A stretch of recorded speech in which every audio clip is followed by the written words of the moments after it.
All right. Yes, you can hear me. Good stuff. Where's my headphones? I'll get my headphones in too.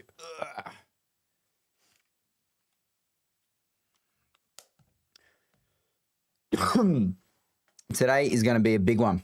We've got a big one today. So I'm get set. Got my pen, got my paper, got my water. Just had dinner. Phone set, no messages. It's on silent. I'll put it up here so I can see it just in case it goes off.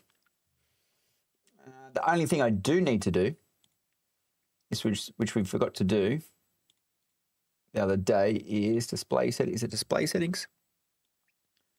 How do I turn my screensaver off? Where's the screensaver?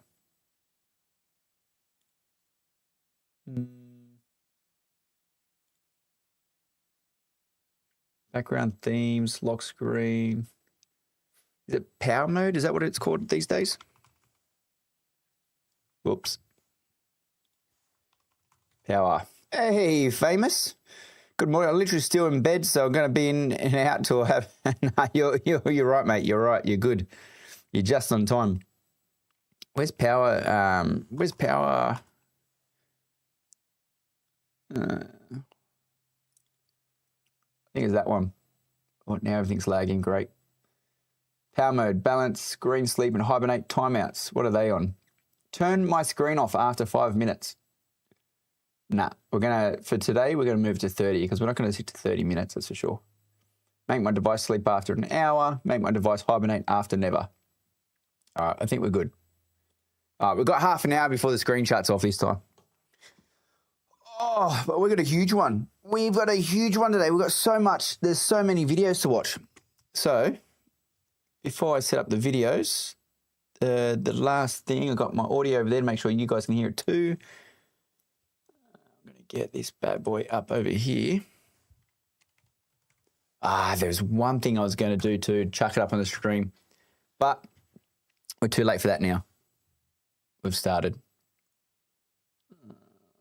Not that one, you dickhead. Go over to channel. All right, we're good.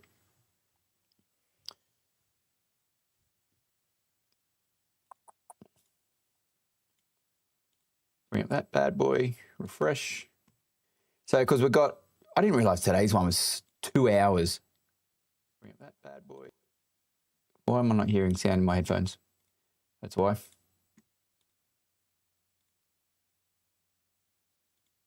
All right, let's go. All right, so Dune Awakening. Oh, this is, which one have we got on my screen? No, that's Carnage's one.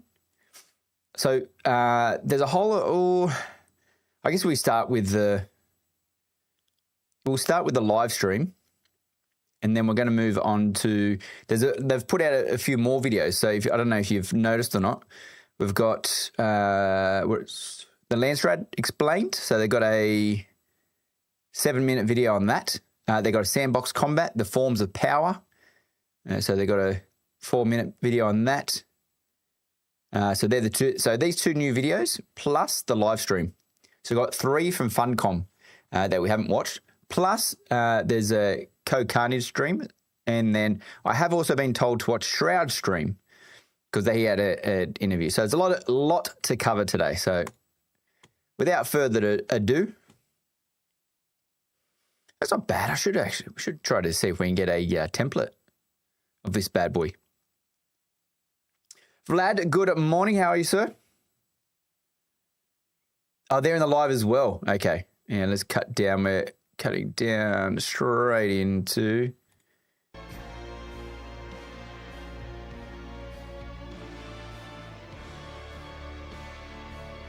If it's not loud enough for you guys or my head gets in the way, just let me know. And see what we've got. I'm excited. I've seen so much. The Discord's absolutely been going nuts today. So I'm interested to see what I'm missing. Few survive this world. But those who do.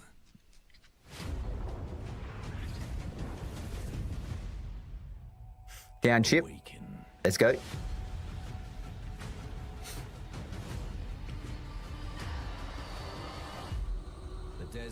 pronounce you dead, off-worlder. If the sands don't take you, the storm... Did anyone die to quicksand? I don't remember seeing it. But you don't have to walk this path alone. No, they didn't see it. I didn't die to it. Danger. There is opportunity. The foundation of something greater. A power waiting to be harnessed. Desert power. So are they? Can they go in the sandstorms? Can they? To rule this planet. But Arrakis is yours to explore. Well done, Vlad. The fight for. I know the feeling. I know the feeling. You get off that teams meeting and straight in.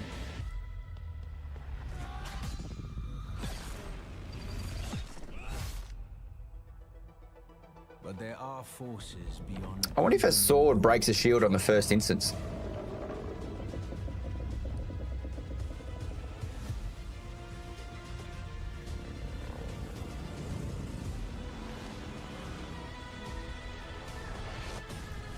Dune, a multiplayer survival. Master Arrakis. And it will open your mind. This is your path to awakening.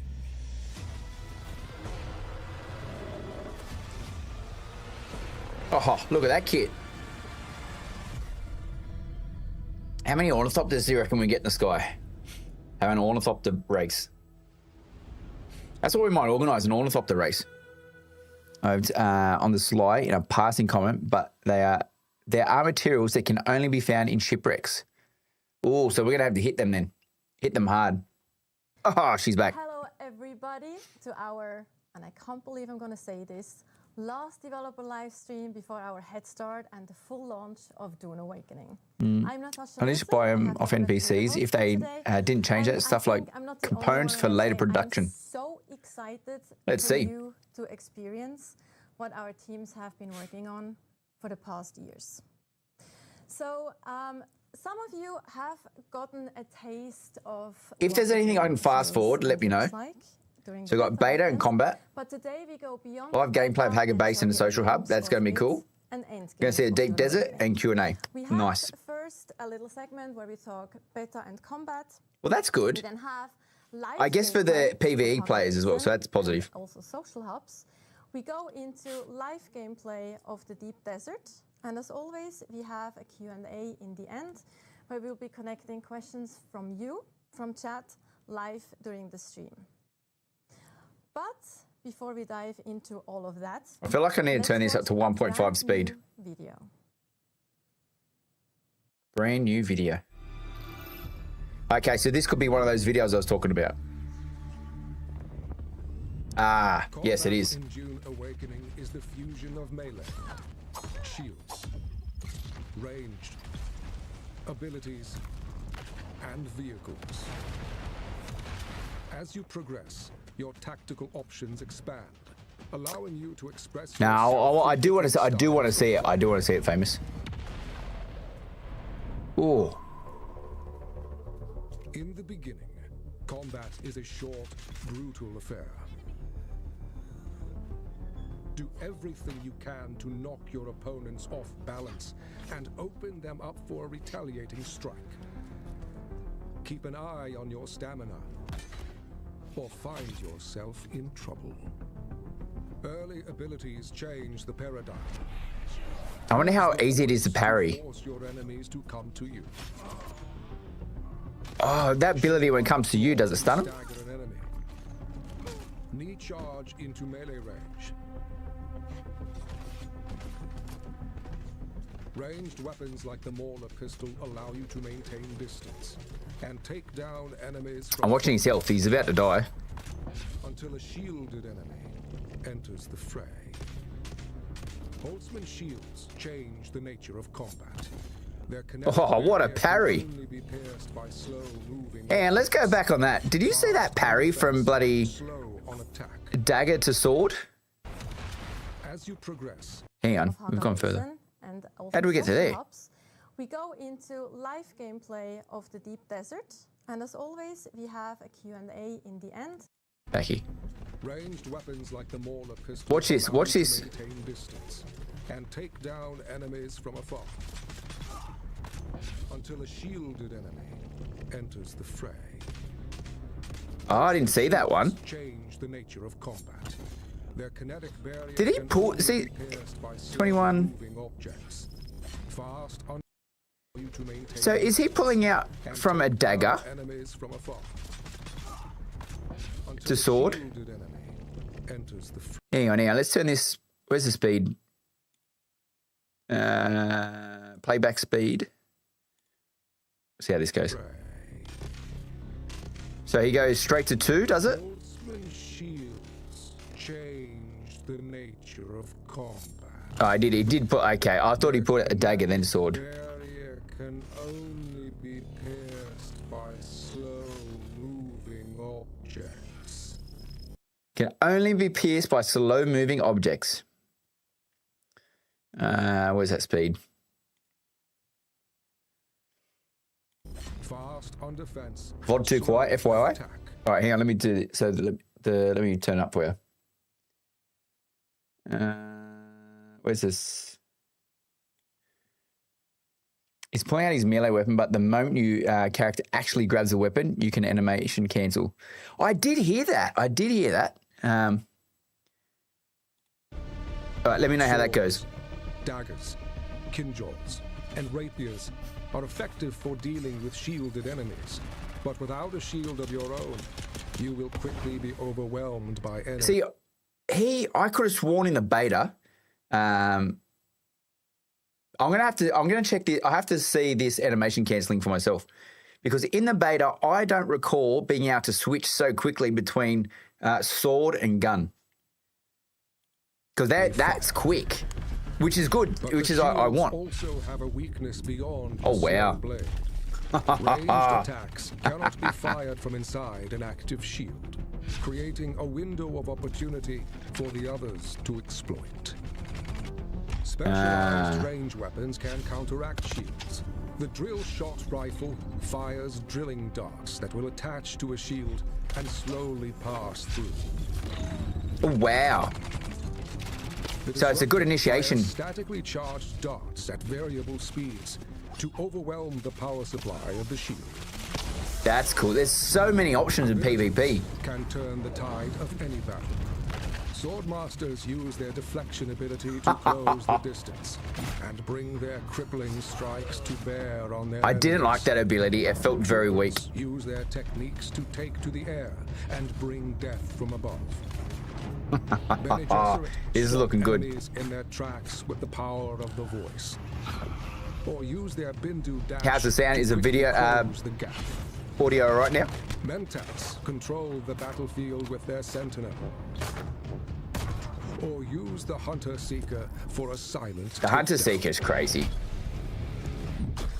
Abilities, ranged weapons, shields and melee work in concert to allow How good. mastery.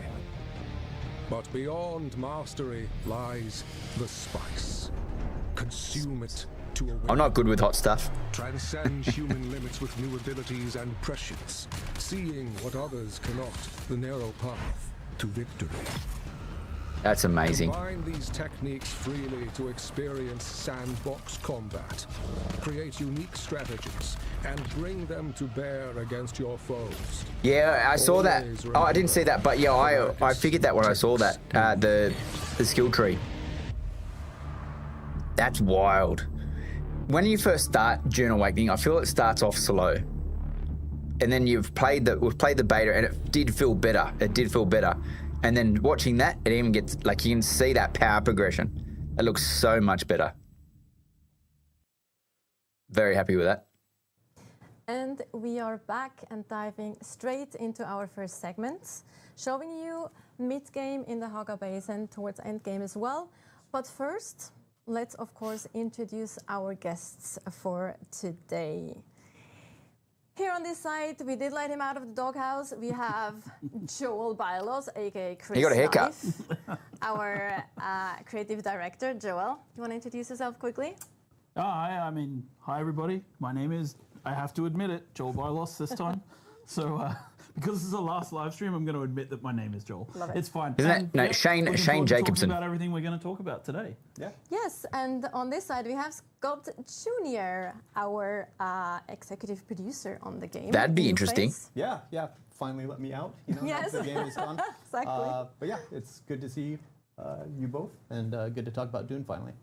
Very I excited. need to release some merch so I can buy it. Scott, He needs let boardies us again. He do loves a his little bit of boardies. Throwback to beta. Sure. For anyone who's not in Australia, Players, board as shorts. mentioned, That's what he's have wearing. had, let's say not a small taste, but a taste of the game, the survival aspect of the game. Maybe we can have an infographic where we actually see what the players in the beta were able to experience. Here we have a little infographic. What was the most valuable takeaway from this beta?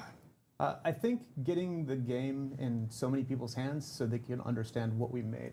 When we started working on Dune, we wanted to make more than just a normal survival game. We wanted to make a very Dune game, first and foremost. And so that's not obvious. I just realised I need to get a border for my camera, A lot of risks just trying like to do theirs. some new takes on things to make them more Dune than survival. So we have a lot of people finally being able to play the game and understand, what we're trying Can to you do. So dodge that the was drill great. shots And then off your seeing shield? The feedback and the reactions and all the social media posts, all the YouTube videos, it's been fantastic. All the feedback. That's an interesting one. I feel like they get Personal takeaways stuck in your is that shield. we had a couple Oh, technical famous. issues that we were able to sort out and get fixed pretty quickly. Some issues with some crashes and freezes that we've already fixed. So I'm really excited to get the game out next week so everybody can see what we've changed. Yep. Anything you 100%. wanted to add? No, I mean, for me, it's just a lot of fun to watch people finally playing. Like, someone asked me on Discord like a year ago, like, tell us about the game. They wanted me to describe the game. They weren't in the beta, and I was like, well, it's very hard to describe because it's something unique. Yes, it has some familiar survival stuff, but we've layered it all underneath the Dune IP, and it's really hard to describe how all of those things come together to create something that I feel is kind of unique and interesting, right? And so, I think it was fun for people to really get their hands on it. I mean, we've been talking with the closed beta players for a while, but seeing people in the world having it, streaming it, putting up YouTube videos, talking about what they were experiencing. Talking about me. Importantly, people finding out whether they like or dislike the game as well, because I really like people to be able to make an informed choice about what they're buying as well. So, yeah. 100%. I think one thing I can add to this as well is, like, for me, having a little bit more of a bird's eye view of how the developers and the teams were reacting to this, because me too, we have been so close to the game for such a long time, you can't really judge it anymore, from a normal, gamer perspective.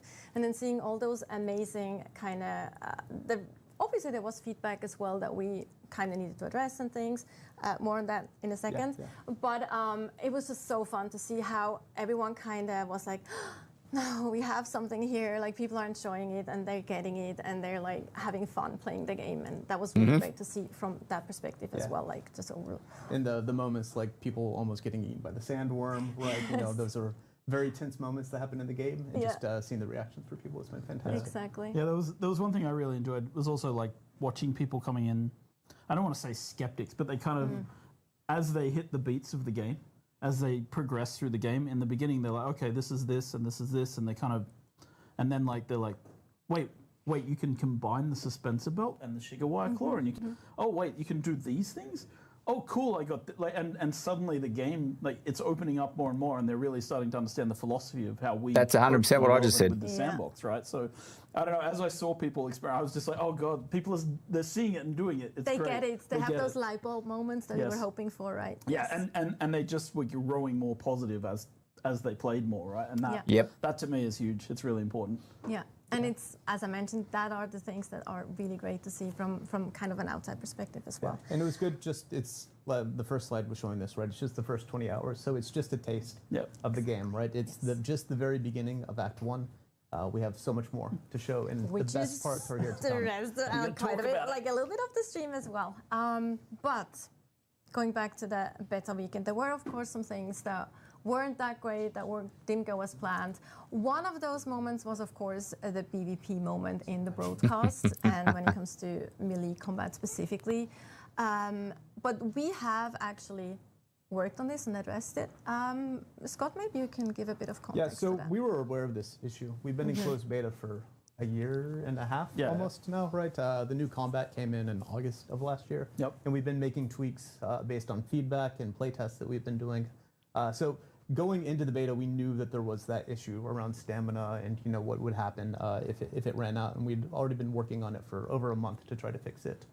So we patched out a change to it. Do you want to go over the details of that? I mean, the high level changes it's something like this now, right? So heavy and slow blade have been separated as attacks. So a heavy staggers people now, and then a slow blade finishes them off, or goes into the slow blade attack. So you actually, now holding the button, you'll actually do a heavy attack. All attacks have now got proper stamina costs attached to them. And then in addition, if you're in a place where you're getting into the stun lock situation, you get an ability which is called Second Wind. It just pops on and starts to restore your stamina bar quickly so you can dodge out of any sort of stun lock in that situation. So yeah, we've been doing balance around stamina costing on everything. We've been doing balance around the way, attacks work. I think it's all working pretty well. So a Scott and I heavy- did a fair bit of PvP ourselves. And a shield break. On the top of Is it the same key? Did you do well? As in you have to hold it? Joel won day 2, maybe? I think you won day 1, but that was because on the second day I slotted the Bene Gesserit technique, the Mentat technique, which allowed me to avoid his voice power. And then he wasn't able to get me anymore. So then it was fun. It's fun to see rock, how paper, scissors approach. how the dynamics work, right? So it was a lot of fun. And yeah, I mean, I think we're still, we put it on the closed beta. We're getting feedback from people and testing. But one thing is, I wonder what the meta's going to be. It's a live game, and we're going to There's going to be a meta. patch and update. So we'll be paying a lot. There's going to be an attention to what OP happens as the build, game goes live and as people are playing. and we'll find out within the first 48 we're hours, I gonna make the reckon. game better. That's our job. So Yeah, absolutely. That's beautifully said. Thank you. But enough just a dry talk. Let's jump into some gameplay. So we actually Yes, please. have an example of group gameplay. I'm like that. What is word this? just Not this I thought you were going to, when you said Glam- dry examples, I thought you were going to break out the wine. But let's. Maybe I should. Maybe I would go better with alcohol. But yes, so we have some group gameplay, mid game. What is this? actually. Mid-ish game We it can is. probably just comment Oh, it's a on it buggy. as well, what we're seeing and how it's different from what people have seen in the beta specifically. Sure, you They will. got party pinging now. That's I can good. go. So if you played to the Vermilius Gap, the journey is still very isolated to yourself, right, and your sand bike, and you have a small base. As you're moving into the next areas, like the Hugga, or this is the Rift, right? You unlock the buggy, and the great thing about the buggy is it The allows rift you to in the start buggy. mining from your vehicle, and the resource requirement as you go further and further into the game is more intense. But the buggy and other systems like that allow you to increase. Noted your that one harvest down. Also. Yep. And this is a fantastic part, right? Just moving around, going to the different resources, either switching yourself to the turret, or if you have a friend, having the friend man the mining laser, right? And then being able to harvest resources. Yeah, the buggy's a multi-seat vehicle, right? So when you get to the mid, They don't even scan it. To start crafting that, right? And then you can get out there and you can harvest. It has a huge inventory space as well, compared to like the sand bike or what the players can carry. Nice. Our philosophy of design with the game, like I've seen people asking for more inventory space on their character, but our philosophy of design for the game was that you build vehicles and they Hang on, become what's your the storage inventory space? You can see how big this. Wow. So, okay. So if he's at 234 now, if you're going to make an assumption, make that 250, that's 500, 1,000, make it 1,500 there. That'd be 1,000. The yellow might be 1,000 plus 2,000. We might be up to 3,000, 3,500 in inventory space. Or 2.5K if you remember. Oh, geez, I'm good. Look at me go.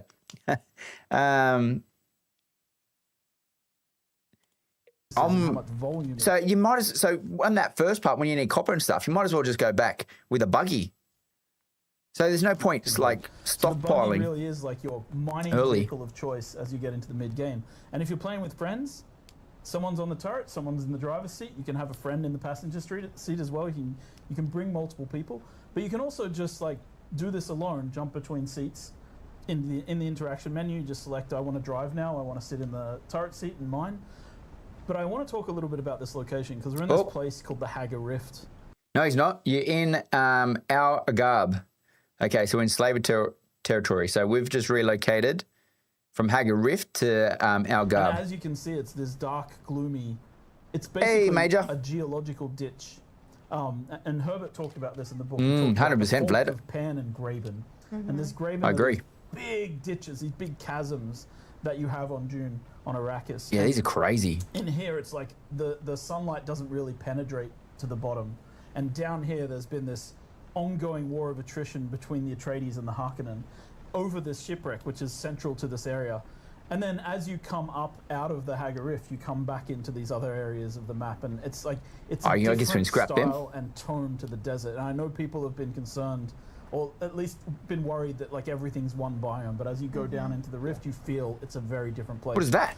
And shout out to our world director Jeff. Like one of his big Good work, points Jeff. about the world was making sure that we had a lot of verticality, and I think Hagar Rift is like an absolutely perfect example of how you can just keep going down and down. I agree with that. I saw that built up in it's just this really fun. the trial number 4. It's like, make it deeper, make it deeper. Exactly. I remember he mentioned that. And this is where all the lights come into play. So headlights on vehicles, personal lights on players come in. At this point, this is where you start bringing things. And yeah, it's What are those fun. floating And it's orbs? so huge because then you fly in with an Ornithopter too.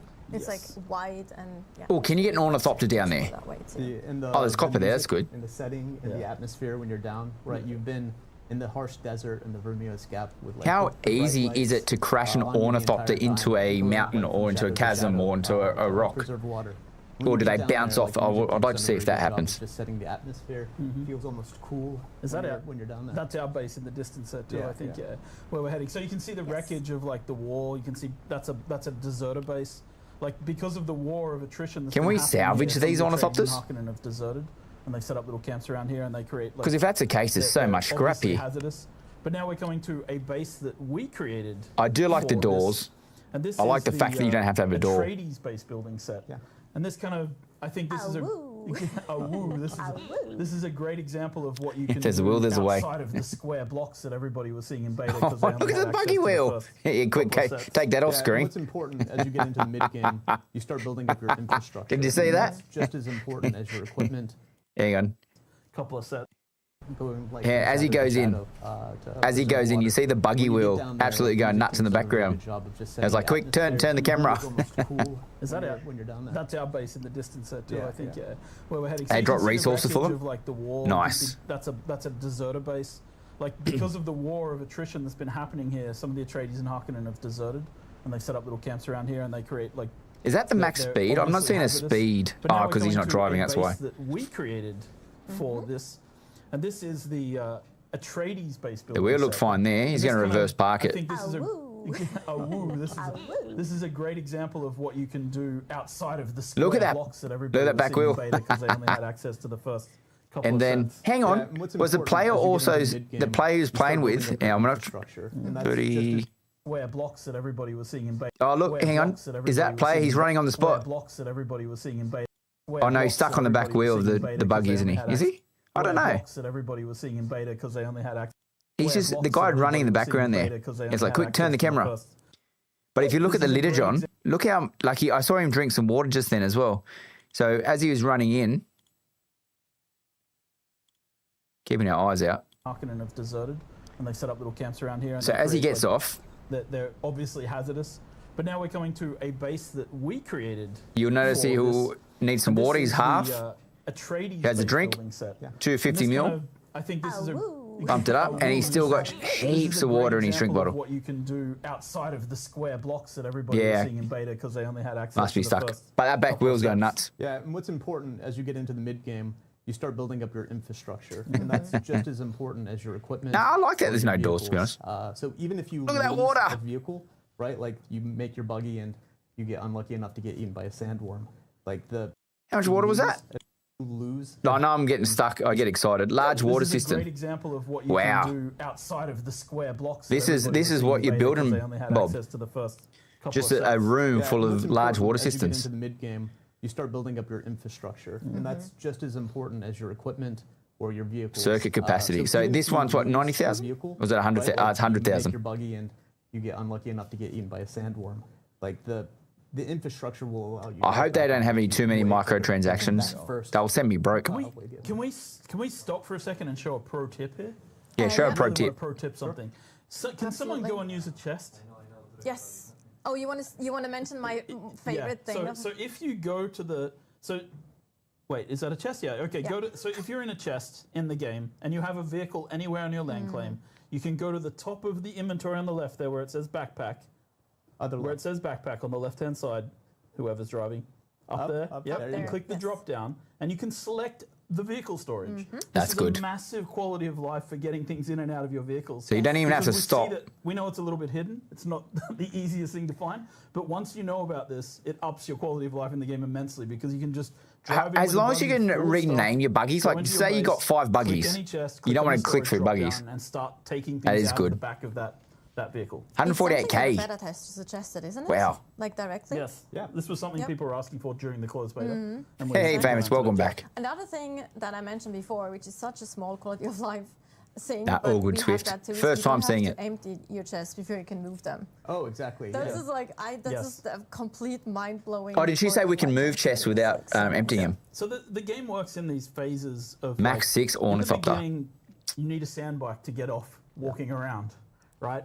Then you move to the phase where you want a buggy to help you to harvest and gather resources. And then you move to the phase where you want to start building your first Ornithopter. And so we have an example of this here. And That's a Max 6. vehicle building in the game is very Whoa, cooperative, right? show You me can that. see Go back, these- go back. to harvest and gather resources. What And was then that? you move to the phase where you want to start building your first Ornithopter. And so we have an example of this here. And the vehicle building Bang. Assault Ornithopter. So you got the fuel, decay, Ornithopter chassis. Oh, so it's just like the bike and what's in it. Oh, so it still needs 2 parts, the cockpit and the mid-hull. Who's this bloke in the bottom left? Oh, you can't see it. My camera's in the way. building in the game is very cooperative, right? You can see that these different, we're now adding permissions to allow people to help us. Show me your permissions list. And the vehicle building in the game is very cooperative, right? So that's your friends. And this is why, actually, we probably need to do this in the Discord as well. I'll write that down. Steam list. So for people that want to add people in game, so friends and Steam, at least we can go just put our Steam ID number in the Discord. So at least you can have it in your thing. There's nothing worse than like add me. It's like, I don't have you. What's your number? You spend 20 minutes trying to find a number. You can see Then someone doesn't know how to add someone on friends. that these different, we're now Edit permissions. Oh, on that direct player. Now because we didn't have as many things to give access to. So he's got his Assault Ornithopter, his Sub Thief console. Oh, I said Sub Thief in my bloody video, dickhead. The Sub Thief console, the Buggy Advanced Sub Thief console. He's got 2. And this one's 4,000 meters away. So he's standing on one and 117 meters. adding permissions to allow people to help us to work on this Ornithopter. So this, these guys are all in a group. And so people can cooperatively build. And of course, I think this is the medium, the Assault Ornithopter, as we call it. So it's the medium tier. But the largest Ornithopter, Look what he's got in his Ornithopter, box. also requires, a lot of parts and a lot of people. So it's kind of part of the way we designed this was to make sure that we had this collaborative building system in the game, both for buildings and for vehicles. I've been getting a little bit of flack from my guild video I put up. People are like, no, you don't have to do guilds. Blah.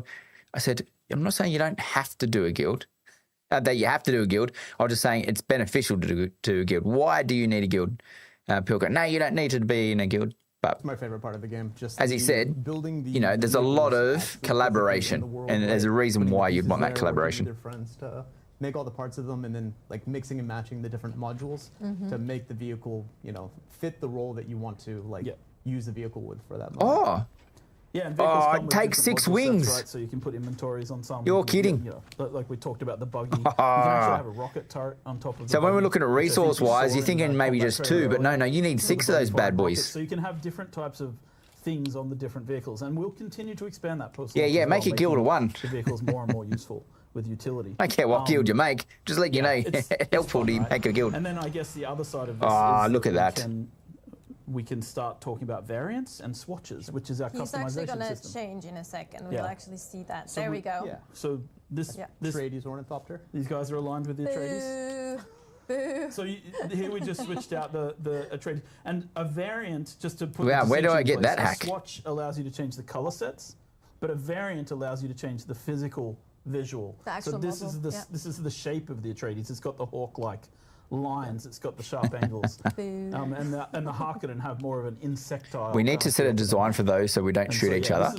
And you earn these variants. In It'd this be case it could be good if by you do leveling custom up designs. factions, which is a part of the mid game. We aren't really showing a ton of that today, but as you join a faction, go through their quest lines, you earn access to these kind of variants and things like that, and then you're able to use the Atreides colors and swatches and variants. Yeah, both on vehicles and your armor, right? Yes, vehicles, armors. You can represent with your Harkonnen clothes running in the deep desert, perhaps.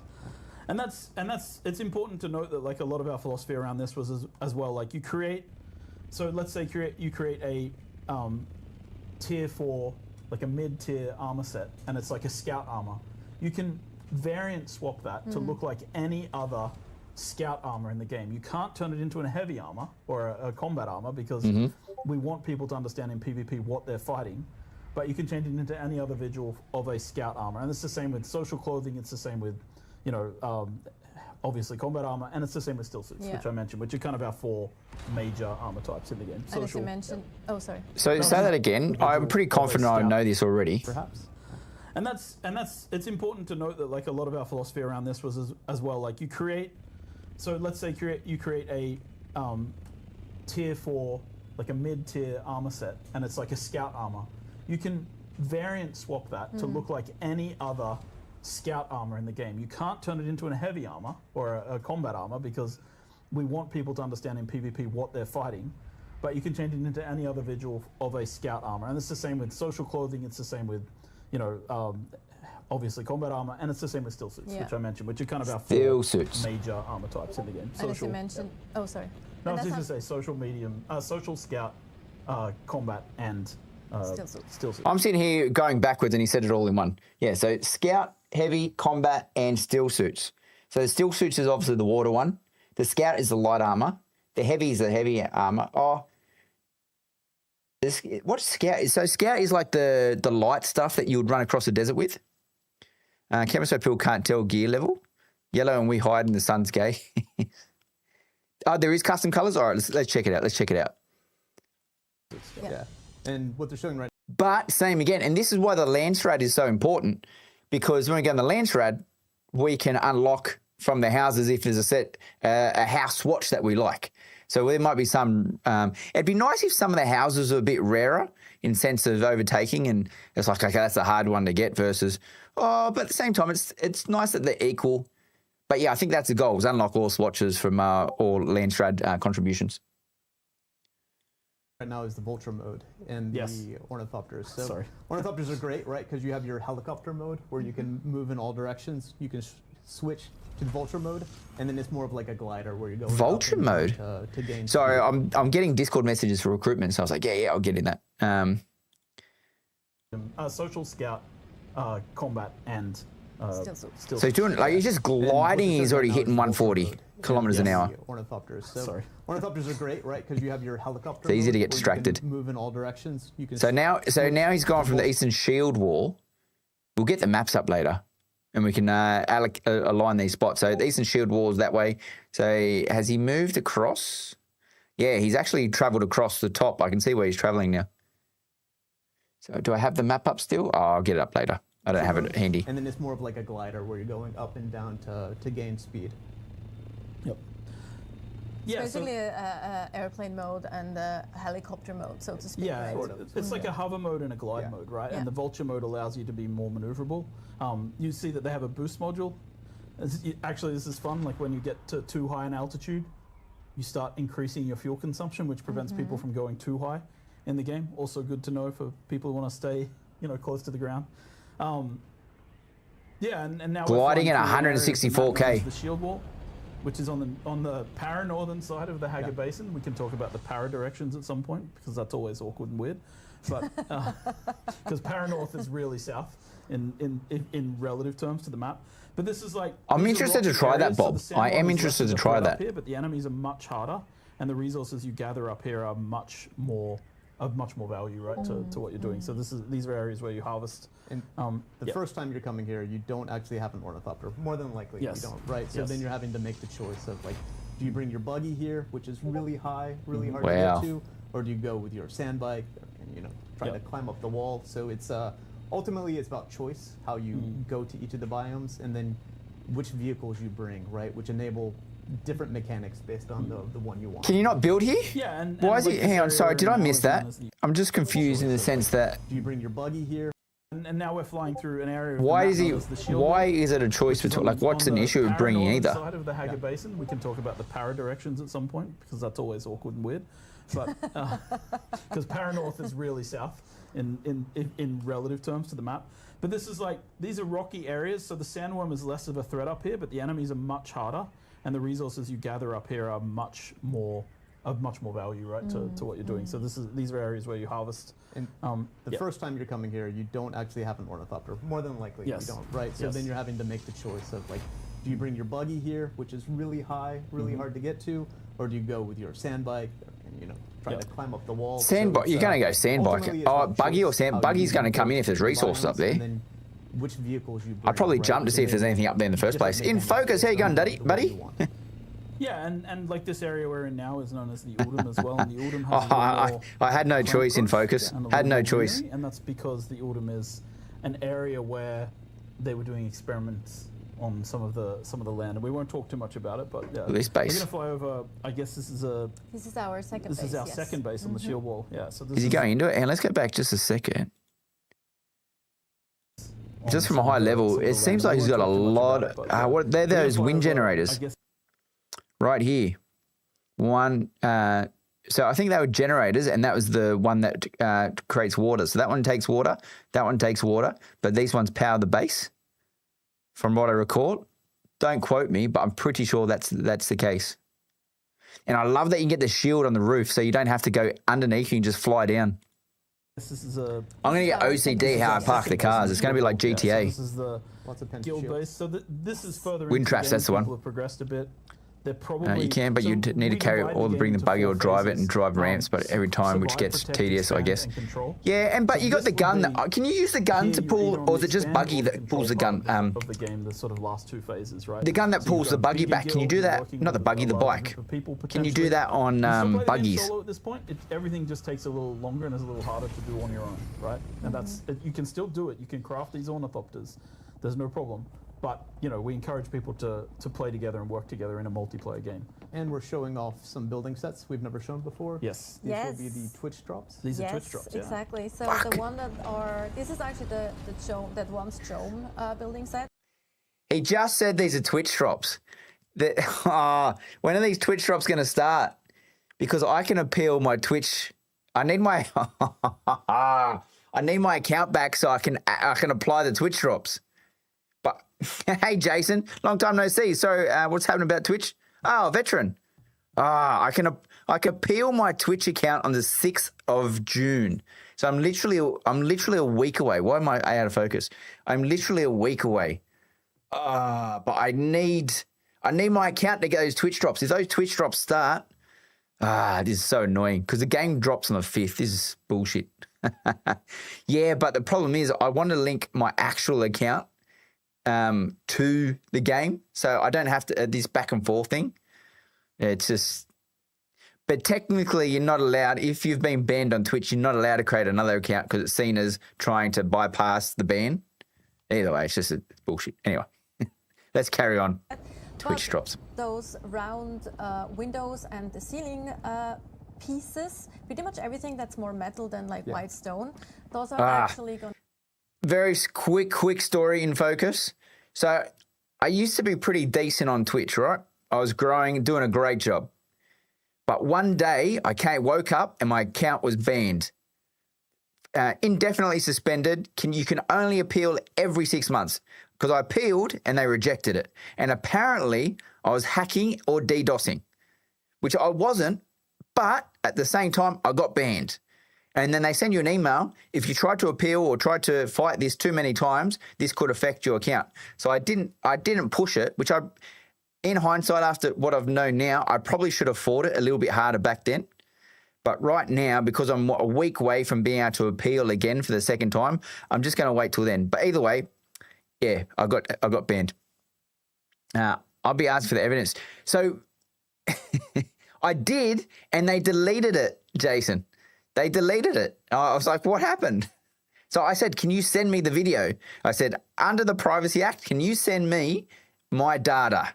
Because they have my data. Can you send it to me? Which is a legal request that you can make. And then they sent me an email saying, oh, thank you for your verification. Here's your temporary password. I'm like, hang on. First, I didn't verify. I didn't ask to change my password. I go in to where my ban is. The ban's still there, but it said the VODs and the clips for that video deleted. So, yeah, very dodgy. So we'll see we'll see if I'm hoping to get it. It'd be nice to get it back before June starts. I think that's the big thing. But we've got YouTube and Kick that does absolutely fuck all. But look, we've got those two for now. We'll see how we go. We'll see how we go for Twitch. Yeah, back to the video. Nothing about me. We're here for Dune Awakening. Twitch drops that you will get, so they kind of expand on the existing Chome tier set, which I love them. I think they're very cool. They're I'm really hoping cool they looking. start them on the 10th, but somehow I think they're going to start them on the 6th. What we'd expect a guild base to look like, right? Lots of production going on. It was something that we were really like pushy on in the game development, making sure that the fabricators actually show the items being crafted as they craft, so you see them So cool. form up inside the fabrication units. And yes, I know this isn't exactly something from Dune lore. This is one of the places where I was like, I have to make a concession to the game. They don't have fabricators, they're not mentioned in the lore, but it's fine because it's cool. cool. Rule of cool in some cases. Absolutely. And this is a vehicle fabricator, yeah. There's also I'm going to have to get them. But as long as it's not it shouldn't be a one-day Not actively. thing. You can please They do should be it. open for like a They're week or two. pretty neat. It's not like as intense So as sad. like Factorio, right? Making blue science or anything like that. But you are able to What is this? set up different circuits in your base, so you can have Spice powered generator. some containers Nice. feeding into some fabricators feeding into others. You'll never have 100% automation like you would get in a factory builder game, but it does enable you as you get to mid game to start having a fair bit of automation in the game when you're playing, because water and electricity become quite a burden if you don't start upgrading your gear and the infrastructure like we were talking about before. So, Jeez, if this video was out introduce yesterday, I would have used acid this water, content. which is a huge help, because water in the mid and to the end game even is really important through all aspects, not just survival but also crafting.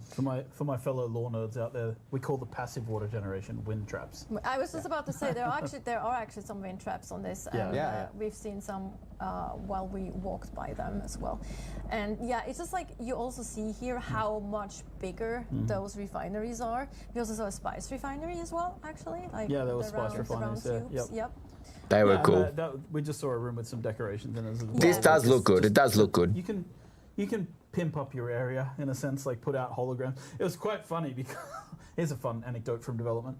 The artist made a bunch of the artist made a bunch of pot plants for people to put in their bases, and I was like, guys, it's June. There's no water to water those. So we have a lot of holograms in your now. buildings. Yeah, I was like, they we look can great have. though. Then I keep saying the word holograms. Sorry, everyone. Solido projections. Solido projections. Solido projections of You'd be plants. yelling at yourself. Oh my god, I'd be so mad. I'd be so mad if I wasn't me right now.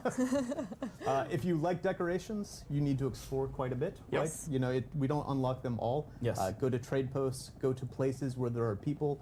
You can unlock tons of the stuff that you're seeing around in the base here. Exactly. You have Okay. to work That's on good it. that you can unlock it. Like you have to explore to unlock it. You don't just get it in one big hit. Yeah, and obviously these doors Ah, have shield doors and Spewing. things as well. Like once you reach a certain stage in June, you can put shielded doors. You can out still so don't join. have You to can have still doors join. open and Don't let that closed. stop you. Exactly. Yeah, and that's really useful for when you're Large. flying- Oh, hang on. Stop. flying vehicles as well, I hangers. wanted to see this. So a wind trap. Hang on. Go back one. Let's first we'll check the first tab because he's going through the tabs. Certain stage in June, you can put shielded doors out so you don't have to have doors that open and close. Exactly. And that's really useful for when you're. So fuel management. So a particulate filter, you need them. Advanced particulate filter, he's got heaps of them. Somehow I think he spawned them in, so I think we need to report him for hacking. Large wind trap, advanced particulate filter, unit uptime 21 hours. I noticed that, I don't know, to be honest, I didn't look too hard into it, but I felt like the generators, the times weren't aligning with what we had, but it's full. So 360% for the particulate filters. Start of 25. with the generators? I feel like the generators were higher. Oh, did mine?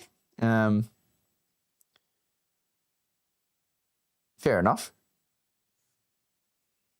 I just got a message, reconnected to OBS. Did I cut out for a second? Or am I still here? Wind trap is for water. There's a wind trap to collect water. Then there's those wind fans to power, I think. Not for us. And yeah, mate. So these are for water. Oh, sorry, capacity. So how much it uses. Yes. Sorry. Yeah, gotcha. I see where I'm going wrong now. So that's how much. So it doesn't use too much. Well, it does use a fair bit. You have flying vehicles, you want to land in hangars, you don't have... So the water, so you load up your leader John, whatever you want to call it, and your bags of... Hang on.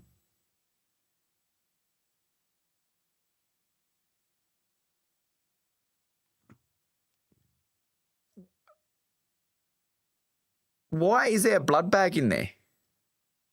Yeah, don't get confused, I know.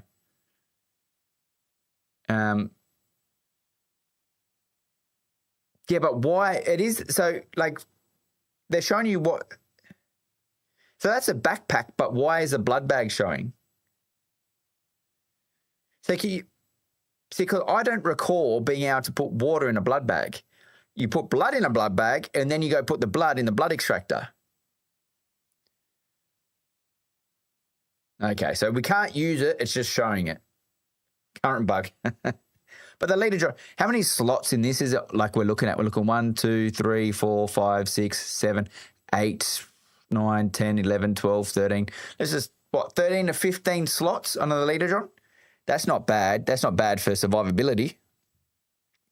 And then you can deposit water capacity. The water capacity of this is only 500, so it's only small. But obviously, it deposits the water across the board in the total circuit capacity of 214 litres. I don't know. It should get to a point where it's not talking mils. It does look a lot better when it's in mils. There's like 214,000 mils. It's like, wow. I was like, no, it's only 214 litres. So it's not that heavy. Have to wait for... Hey, Rafe. Some of the cool stuff I've seen in beta is they will make a huge base, but it's kind of covering a road. So they'll open up the middle of it and then set the permissions on the Pinto shields so that you can actually drive through it. So you can't go into their base, but you can still go through the middle of their base, which is nice. It's nice. Yeah. Okay, fair enough. Good guy players. Good guy players, yeah.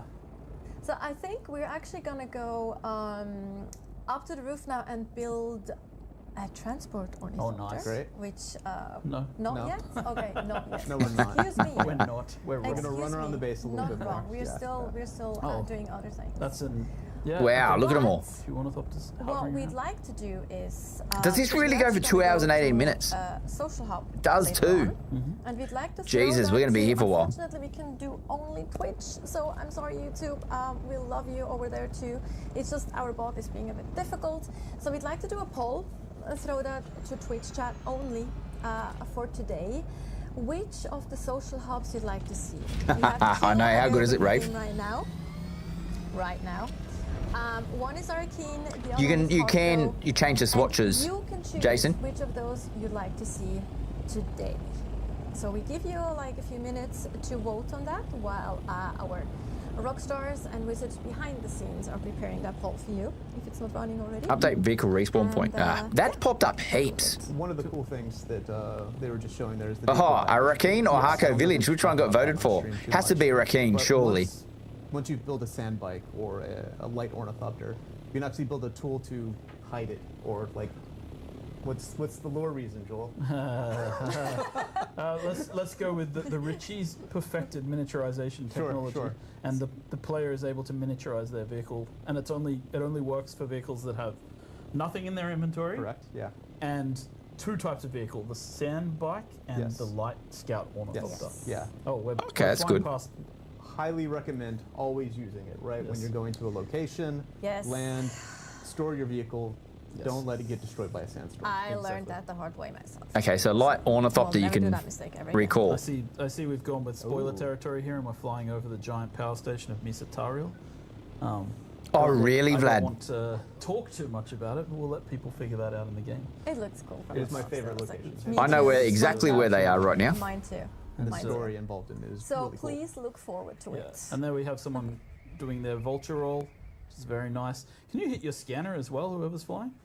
I'm gonna shoot it. Oh, Yeah, so okay. like that's vehicles obviously get like players got hand scanners. Do you have to add probably the scanner in on? But now you're Look at up to that the stage map. Where you actually have Oh, a we've got the scanner map. and you're scanning entire like islands by pumping C. So the idea is that again, as you progress, everything just takes a step up in how quickly you can do things. We wanted the game to feel. Look at those "Oh, votes, you they're put going the nuts. effort Look into how this close they vehicle, are. We're going to give you the convenience of being able to scan an entire island very quickly, right? Yeah, that's This is good. a trade post. This is the Crossroads trade post. Who's Look at the here? poll. It's super tight. I love that. Like right now, Arrakeen is. We're slightly 18 votes winning, in so it. Let's go, Harco Village Harkonnen. is cooler. I agree. I agree though. Well, both We're going to see some footage from Harko no matter are what we do. super Sure, cool, that's though. true. Both are super cool, but I do like. Yeah, Harkonnen just personally. because you're an evil person and I you am. like Harkonnens. I am just like Something evil about for that life. whipping noise. No, you know the fun part Zone is I change always in try to 3, go 2, evil in 1, every single and bang. choice, and then I end up good anyway. Yeah, like, because I you just- Peace, can't no bring yourself combat. to do Feel it. bad for those No. characters, So- I right? was just- Yeah. So these are the pilots. They were disabled in the beta. You may have met one at the first trade post if you're playing. And we're going to Arrakeen, by the way. We're going to one. Arrakeen. Is this a Alright, contract? okay. It's fine.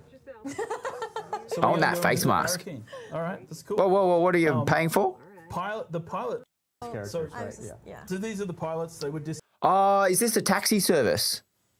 Okay, so, gotcha. That's cool. You can store the light stuff.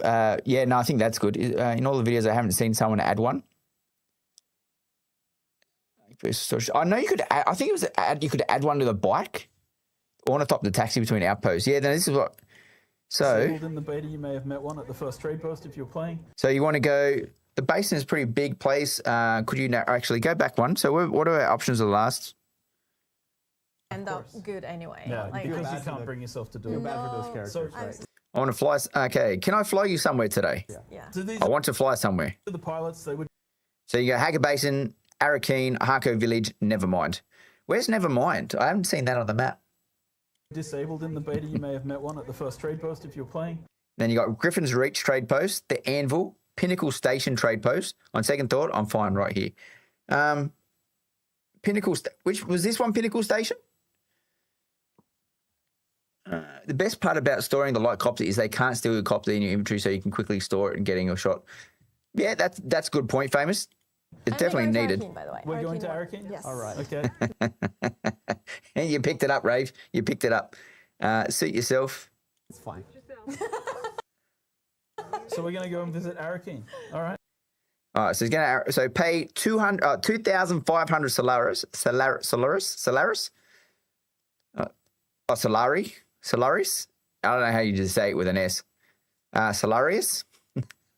Treaties and their levies. I can't get you there, but I wanted a little extra for the trip.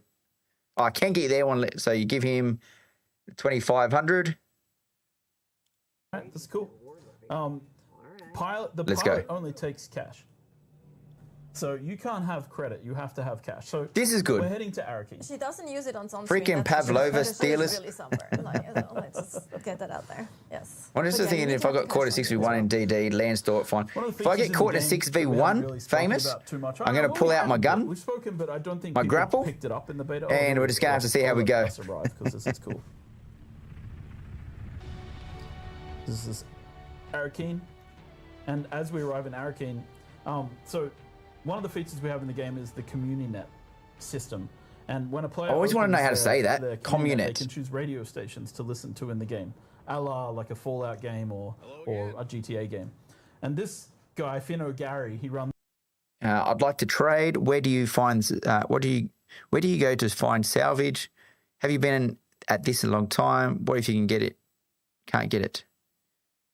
What do you mean? What if you can't get it? How is that? He says hello again, and you say, "What if you can't get it?" What can't he get? This trash shop, but he actually has a show on the. So Harkonnen heavy armor set variant. Are these just swatches? Harkonnen sandbike variant. Yeah, they're just swatches. Is that just a swatch? It looks like it. come to Zerg. Yeah, 100%. Give us a call. Oh, yeah, you're in the UK. Yeah, you'll be on the EU, so you have to cause our Moxers in the crew. Oh, no, press the wrong button. Fuck, where were we? There he is. Fuck, that was dangerous. System. And when a player opens their community net, they can choose radio stations to listen to in the game, a la like a Fallout game or a GTA game. And this What are we guy, trading? Gary, he runs this trash shop, but he actually has a show on the Atreides radio. And if you listen to the show, it's his daughter talking about their adventures on how they got all this salvage that shows up. Blank sync chart. Oh, is that the chart? So you got to. So these charts. This is the chart that you got to buy when you scout the deep desert. Is this the one? So you buy a blank sync chart and then you go scout the desert with this one. I assume you only need one. In the map. Famous, here's a problem. You're on the wrong server. So it's kind of fun to just like narratively listen. Armor plating, gun parts, rangefinder. You know, we tried to connect everything in the world. This is again. I want to make this point because I feel like I see it sometimes. Oh, you need 81 for the deep desert to do map the whole thing. We were advertising the Wow. game saying the word MMO, and then people were like, "Oh, they took all that off," and we took it off because we do feel like this is a huge world, completely worth exploring with lots of other people. That's good.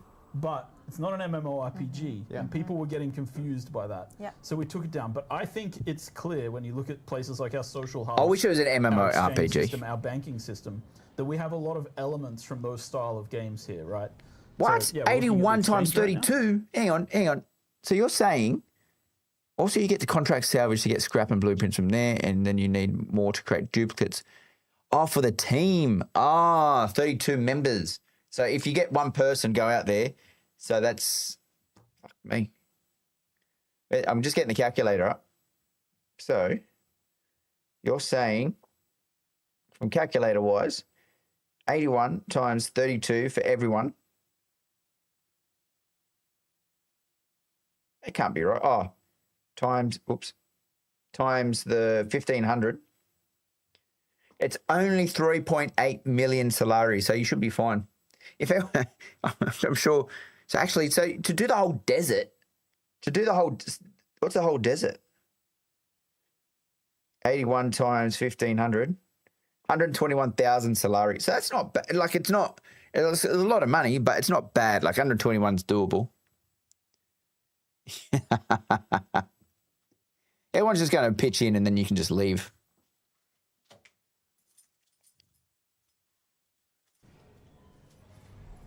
Players can post things on the exchange, and this is the banker.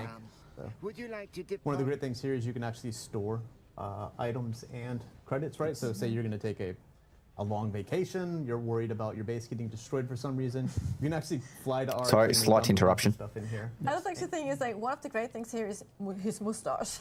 Sure, yeah, That is a good moustache. I mean, we've all seen The Space Guild. You also I'm going to get have to read into taxes. this lore, I think. If the game's going to start going down the lore path, I'm going to have to learn it. You actually need to make sure you have your taxes paid to the and this is where you pay. This is the Emperor? imperial consulate, as we call it. This is where you go to pay your taxes to the Imperium. So the first Fuck, look at him go. Thief console that you place Hindu on sprint. Arrakis, the basic one that you place in the starting area, you don't have any taxes to pay on that. But once you get a bit further into Maybe the I game, won't read it. and you start building bigger bases, you pay taxes. It's like Once Warhammer. you I'm start getting into expanding Warhammer, that but land claim, which you do through these a land lot. claim extenders, you start paying more tax. So the ID taxes to pay. on that. you're kidding. This bloke's just And this raping this me is for where money. you pay- This is the Emperor? imperial Did you see that? consulate, as we call it. This is where you go to pay your taxes to the Imperium. So the first sub-fief console that you place on Arrakis, the basic one that you place in the starting area, you don't have any taxes to pay on that. no once taxes. you get a bit Taxes, further into basic the game- sub-fief.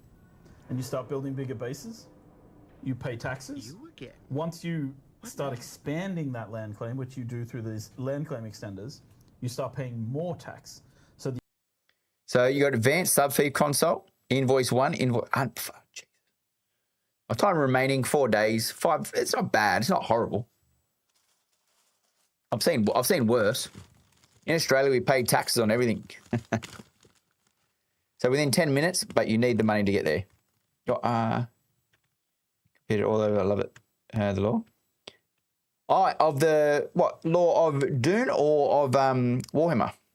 The idea is that the larger guilds who have more members, who are more capable of, like, you know, achieving things in the game, they have a higher tax rate because they're building out larger spaces. And that, you know, that's our way of making it fair for people who only play solo as well. Like, so they don't have as much tax to pay.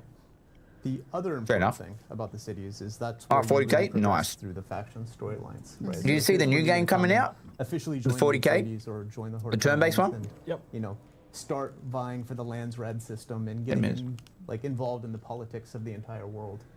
And this is where the advanced trainers are as well. Yeah. The people who want to progress past the basic level of training in their particular chosen classes. Except for Derek. Oh, Derek, the planetologist, he's everywhere. He's just traveling around. He's everywhere. He's a wandering mentor. You can find him anywhere. Yeah, he's here. He's there. He's everywhere. Derek Chenard. Okay, no. Sorry. I love how he's having fun. No, but you have contracts here, of course, as well, and specific vendors, so they have a lot. I wonder where Joel's from, if he's from Sydney or from somewhere else.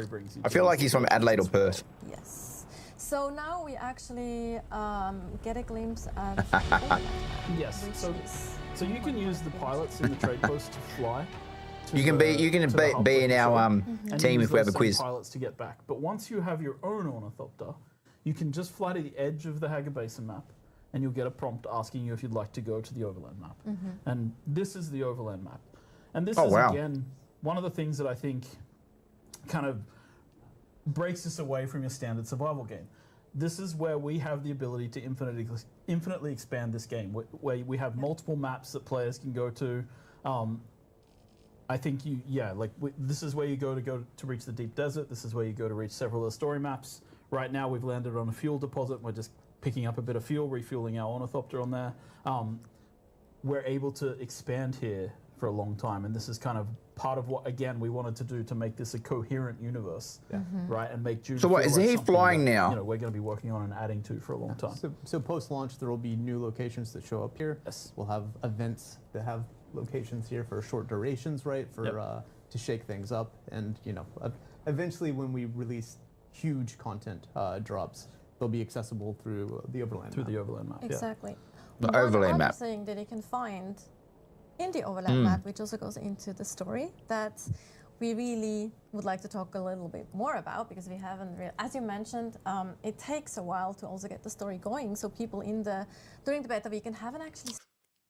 So is that Overland map something you need to explore in itself? Have a server in Sydney, lol, not have to play on NA. Yeah, true.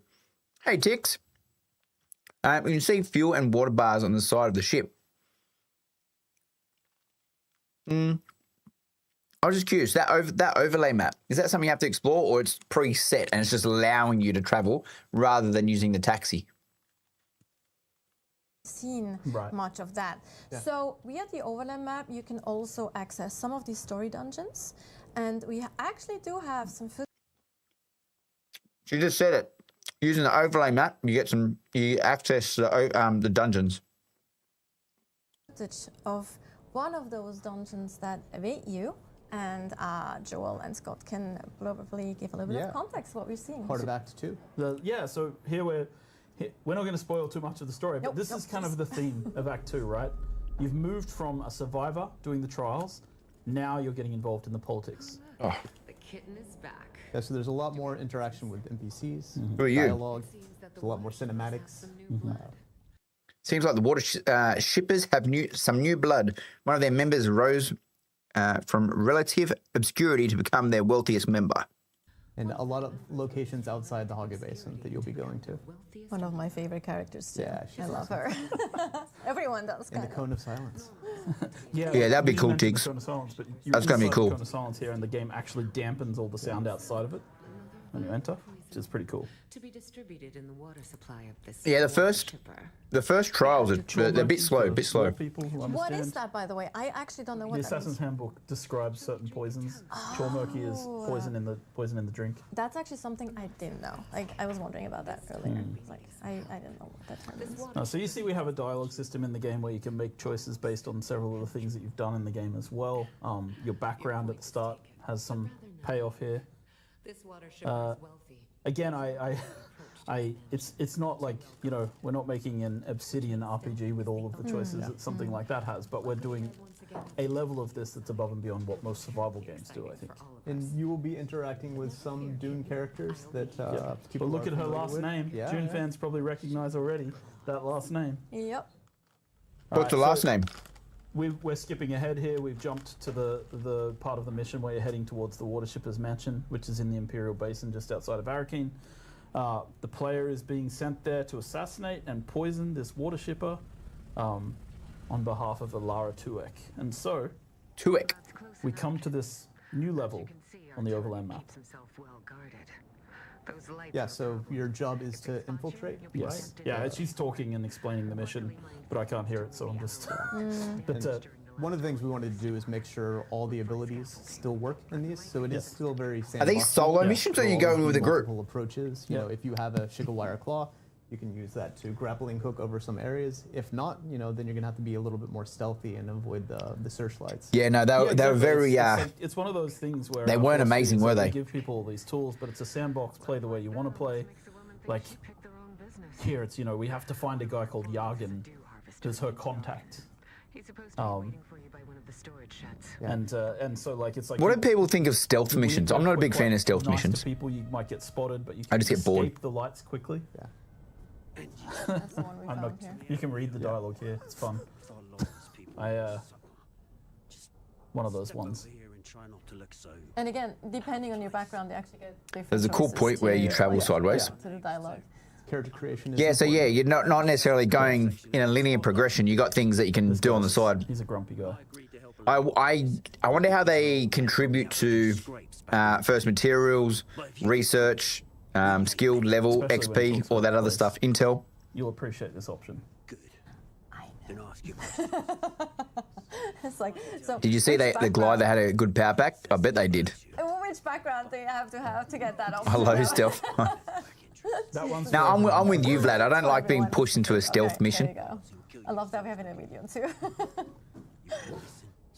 I like it when they give you options. There's so many little Because you know you can walk in and you could probably kill everyone here, but it's like, no, you don't want to get spotted.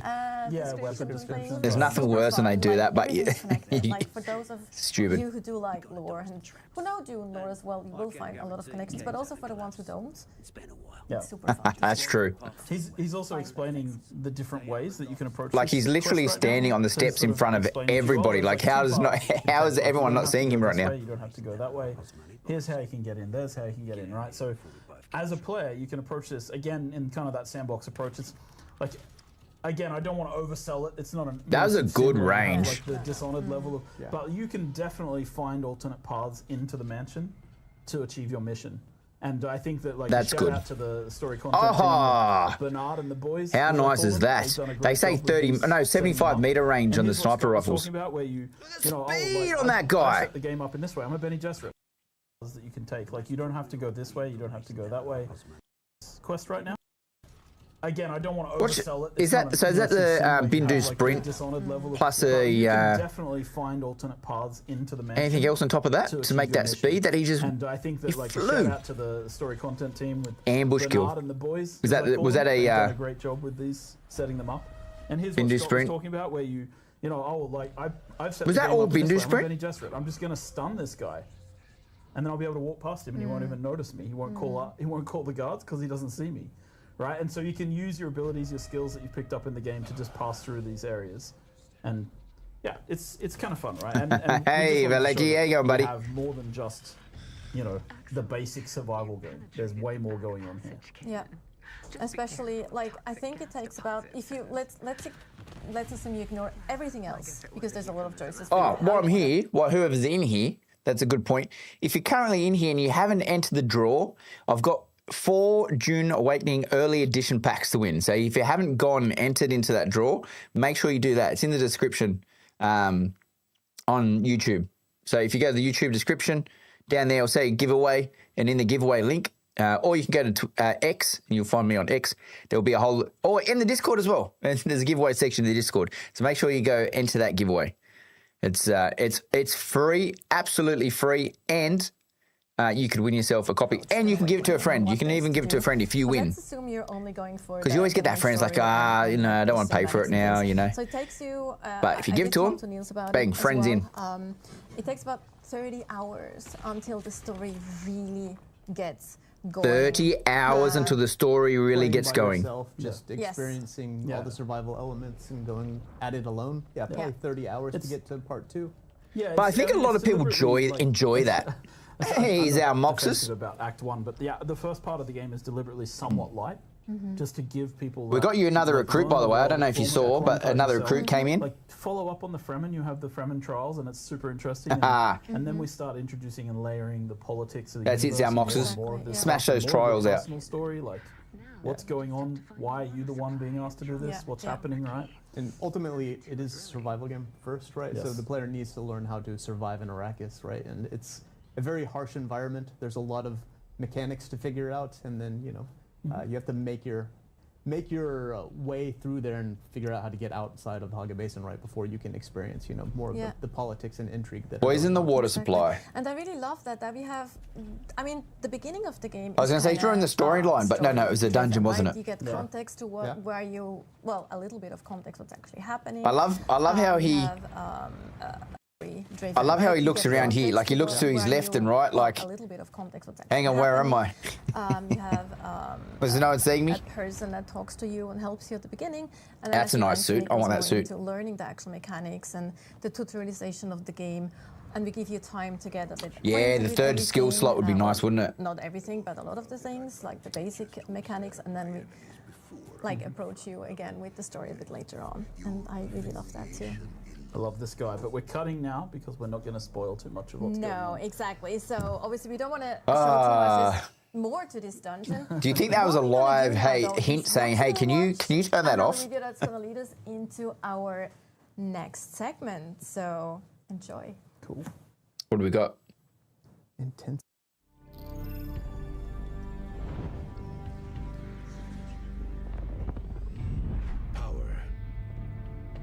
Given the right lever, you can move a planet. In Dune Awakening, your path to power leads you through the great this is Landsraad. But only accomplished guilds may earn their place among the Atreides or Harkonnen. But see, he as he said it just then, he goes, only accomplished guilds. So you can, and for solo players, create your guild, do it. But an accomplished guild's not going to be a solo player guild. It's going to be Shiprekt, though. So if anyone's looking for a guild, come join us. Come join us. Your allegiance and contribute to their rise in desert power. The pledge is only the beginning. I was going to say, Tiggs, I can't believe you picked that hairstyle. And now it's time to take control of the Landsraad. The Landsraad is the council of great houses that make decisions that impact all the players on all the servers in your world. Your goal, and that of your guild, is to secure their votes so that your faction, the Harkonnen or Atreides, can take control. To secure their votes... What's crazy is I can't believe I just put out a video about guilds, and I put this, I think I put this image in, or one of the videos I did, I put the Landsraad image. It's a shame this now comes out. This would have been much better on the video. Can take control. To secure their votes, I have. Sway them to your side. But to be honest, I've made about 3 of them, so I don't know how that's going to work, to be honest. On the Landsraad board. Alone or together with your guild, your efforts can move the needle. Be the first to fulfill a house requirement to not only secure their vote, but also reap their many rewards. That's right, it's 5 in a row, isn't it? Whether you must complete specific house requirements on the Landsraad board. So you had to go across 5 or down 5 or diagonal 5 or something to win that week. But this is what I'm saying is you want to contribute, so house rewards, you need to contribute 14,000 points so you can unlock the House of Thorvald Steel Suit Armor Swatch. I'm not necessarily, I don't know. I don't know if I'm going to be using the steel suit. I've got crumbs on my bloody chair. Don't eat cookies while sitting at your computer. Lesson learned. But yeah, so you can get all this other stuff. So that's why you do need to contribute as a guild so you can do this. So do it solo, that's fine. It's going to take you a long time. But yeah, so this is all the stuff that I want to definitely want to unlock. Alone or together with your guild. Your Kill 608 sandflies solo. Be the first to fulfill a house requirement. But I think that's the other question. They might say it here. Now, I've asked this question the other day, but I'm under the assumption the house rewards, I think 14,000 is what you need to contribute. Fancy, it is 100% a fancy game, Noughts and Crosses. A lot of death as well. So, yeah, I think this is individual contribution to that house. So you might not unlock that in a week. You might have to, it's just multiple weeks. You think it will be guild contribution? If that's guild contribution, and see, this is why I'm fine with it being guild contribution, but the reason why I don't feel like it is guild contribution is if you're in a 32-player guild, you're going to knock this off very quickly. Everyone just contributes a little bit because 14,000 is not a lot. In my view. And if you're part of a guild and you're not contributing as much as someone else and this, that, and the other, you're just going to benefit from the rewards. Or unless they've confirmed it later, Famous, and I'm just talking shit right now. You get more of the reward if you put more into it. I like the concept of faction war. That's just a reward to win. Yeah, so to win the house, it's for... Oh, yeah, so, sorry, I was... Famous, I was talking... I'm a dickhead. I apologize. I'm literally pointing at the screen thinking you can see where my finger is. I'll use a mouse. So I was talking about the house rewards. I feel like that's individual, and then the 70,000 is guild. Not just guild. This is global. This is server-wide, worldwide house. So if you're a treaties, that's house contribution. Hey, Putty. There's more later in the video. I can't say, but it surely wouldn't make sense for it to be individual rewards. Joel goes into it more in the interview after his live feed because it mentioned someone having to deliver that many ground cars solo. 23, what's 23 ground cars versus, because you obviously got the PvP, but I agree if it's just PvE.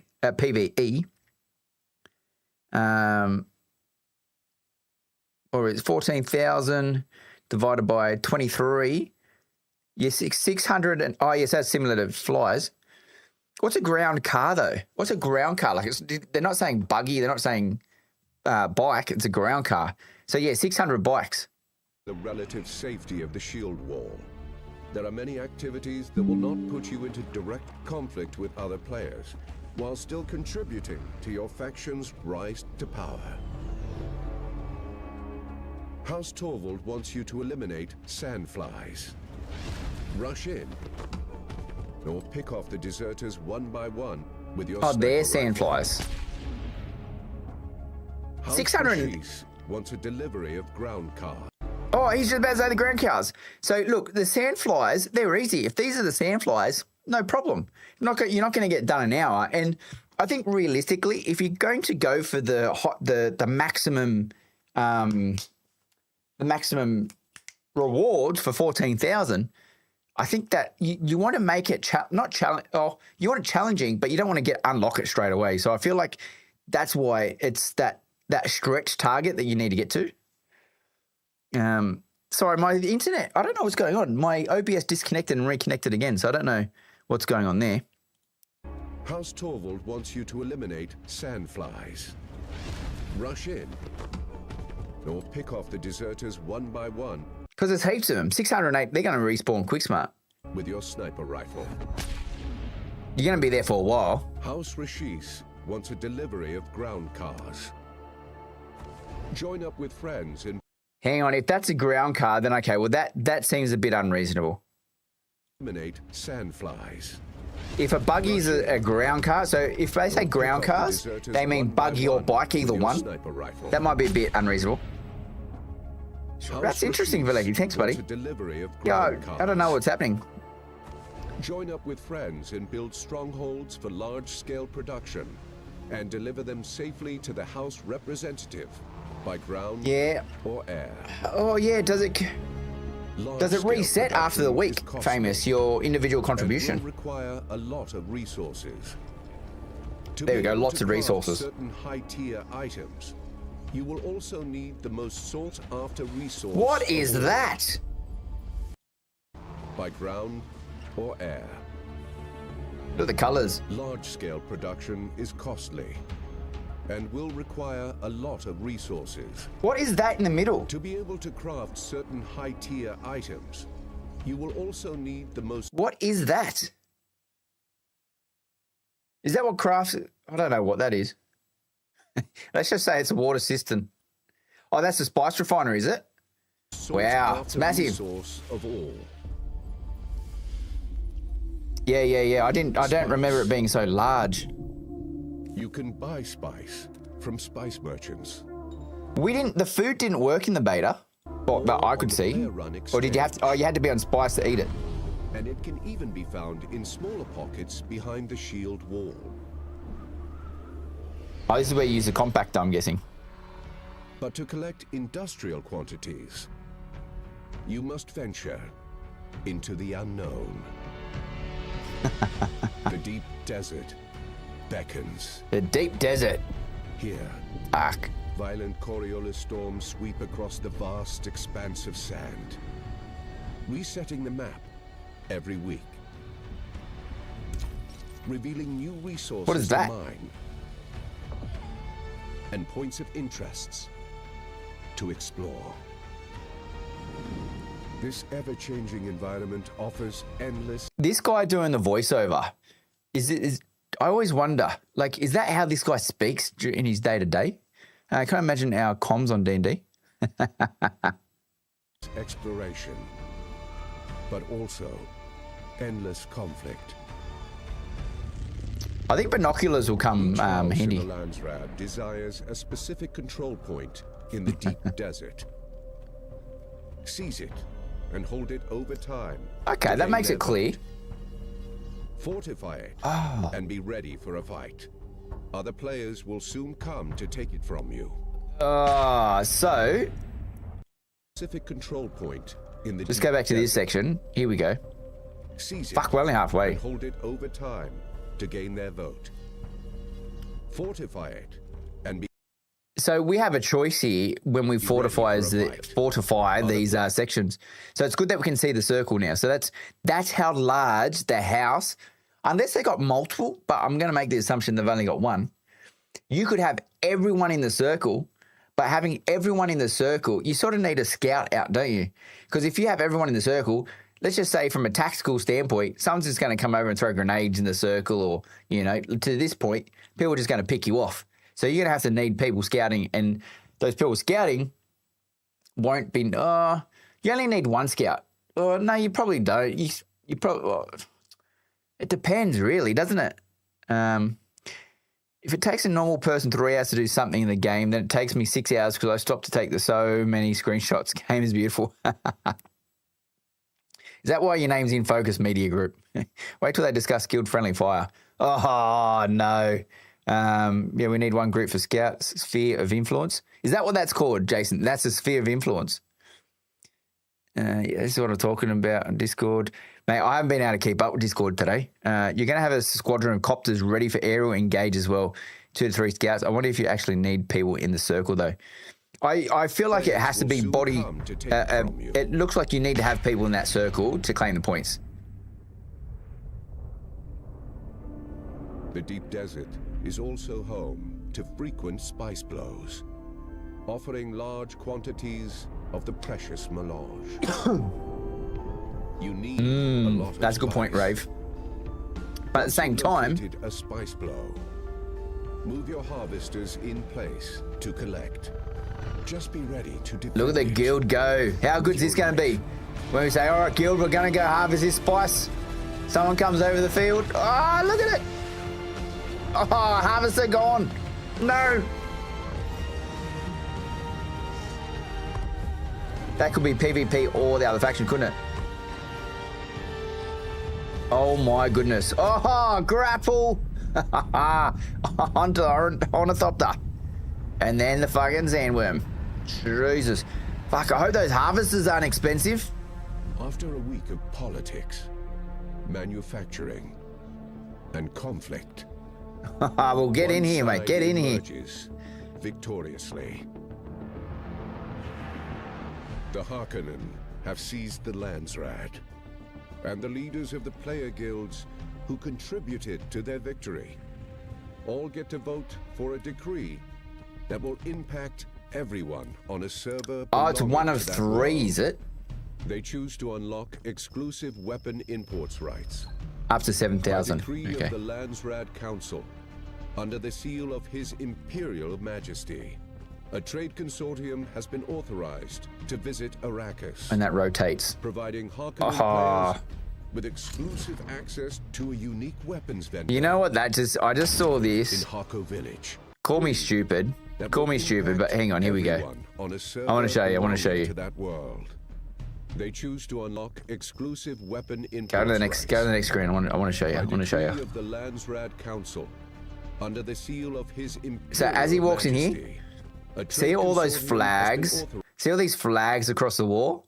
I literally am looking at that now. I'm like, I want them. And which way does it go? This way. Right across the back wall. Just flags all the way. Which way? That way. All the way across the back wall. That would be sick. Authorized to visit Arrakis, providing Harkonnen players with exclusive access to a unique weapons vendor See how we go. in Hako Village. Look at those guns.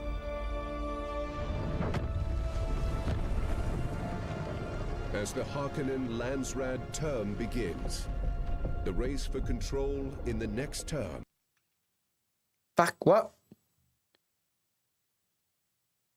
What's going on? What happened to the live stream? Did that fuck up in the live stream for them as well? Yeah, I assume. Someone cut it. Welcome back. No technical problems at all. It's all fine. No one would have noticed if you didn't say anything, Scott. Sorry. That's my job. Pretty sure I couldn't hear it, but I'm pretty sure it cut off mid-VO. It So. probably did. Yes, I couldn't hear it either. But the video is going to be available after the stream anyway, so you can watch it in all its glory. Landsraad.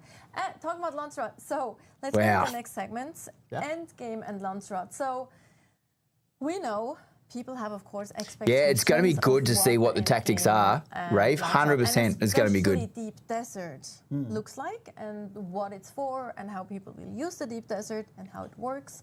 A lot of those things. But I think before we go into more details and show some really exciting gameplay as well, Joel, I think it'd be cool to talk about the vision for what the end game is supposed to be, right? Yeah. Yeah. Yeah, I think, like, going back to when I joined the project, like, so this is 5 years ago, right? And we were talking about what is a good survival game, like, because Dune, we were making a Dune survival game, and we were talking about what is the vision Thanks, our Moxes. in Dune. And the kind of the goal and the idea, at least in the beginning, was like we started with, hey, like, you start by surviving in the desert, and it's that raw nature versus mankind kind of thing. It's the sun, it's the sandworms, it's the storms. But then you move into this new mode of survival, which is political survival, which is the end game of the game needs to be about. I'm looking these forward to seeing this forces, end game, to be honest. right? The Imperium is made up of the great houses, the lands. I've got friends that could play the this. Spacing Guild. Capture- all of these capture the things Emperor. on influence, and you as a player are just a small All cog Emperor. in the machine. But we want you to be able to feel like you're participating in this big umbrella. Yeah, so I've got system. friends that would And so we be more started- than happy to and then play we talked Dune, about, but they like, don't want to there's- play the there's a number start. of, like, I think very technical game design. here. Lies. We talk about player activity. You don't have cycles friends. through the week. I was looking. I'm talking about like Cuss, Rust, Miss Dr. Rust Hash has Brown. their server resets. They'd be more than happy to play the end game part with the PvP. They just don't want to play the beginning, do the crafting and building and A stuff. lot of people also love having their stuff and not losing it. And so we talked about, like, okay, what about a place? And in Dune, it's perfect, right? You have these Coriolis storms, and there's scenes in the book where the sand is just tearing apart cliff faces. And ripping down the things in the desert and revealing things from beneath the sand. And so we said, okay, what if we had a map, the deep desert, and in the deep desert, the landscape changes every week? How does that affect gameplay? And then we started there and we talked about... It's like a weekly wipe on Rust. What about if there's a cycle of events that we want players to go through? And again, this is a design. This is a high-level design. We might actually have an infographic or a visual asset for that. A week cycle of... Oh, do we? Yeah. Cool. Fun. You guys are on top of things. I know nothing. Oh, no, sorry. That's not Isn't that that? one. But oh, hang on. The one he just showed. Maybe we didn't. Hang on. So, he brings up again. First of all, this was the voting screen that they pulled up. Coral Storm has reset the map. Yeah. So this is it. So it's reset the map, and I'm guessing these are the points that you unlock if you go and search the desert. I'm guessing. Would I be correct? This is yes, it's a square. Gotcha. So okay, so you go in, you unlock all the points within this square with the map. They go back and discuss the map? Okay. I was like, no. If this isn't coming up, we're talking about now. No, sorry. Hey, Mouse. Not that one. But okay. Either way, maybe it's not right. Maybe we didn't. I can just keep talking. Yeah. It's fine. It's fine. Sorry, everyone. I know it's just boring old Joel. But Shane Jacobson. But like we wanted to approach this right. So we were like, okay, what if there's a map that resets and the map changes every week, so that it's an infinitely explorable space. I'll wait. All right. I'll wait. Sorry, I'm just getting excited. So we started with the idea of, yes, the map resets. Get super juicy. I've still got like an hour. We set it on the lowest player activity day of the week, right, which tends to be a Tuesday night or a Wednesday in these kind of online games. And then we're like, okay, and then there's this activity we call scouting and cartography. And then we built a game mechanic around cartography and scouting. Cartography and scouting does. I don't know why. It does sound fun. I'm with Famous. It sounds fun. In the beta, you reveal parts of the map. And then we made it so that you can save those maps and sell them to other players. So we create a loop there for players who are scouts, and that happens, let's say, in a player activity week, it happens during the low ebb. The deep desert gets revealed. Everybody needs information. How do we make information a commodity? We create a cartography and a scouting system. Then once that information is gathered, people share it with their friends and their guilds. I'll start him again, but that's a good point. If you're in another world, can you scout and take a screenshot and share it in Discord and we have the same map? Are they rotating the exact same maps across the whole entire world? 300 cap, you have a 50-50 split between Hark and Atreides, so 150 each. Interesting. Then they start setting up what we call a logistics plan. How am I going to control the spaces in the deep desert that I want to control? What is my guild looking for? Are we looking for spice? Are we looking for unique schematics? Are we going after shipwrecks? Are we going after the ecology labs that have been revealed? Like, what are we doing this week? So then they go set up.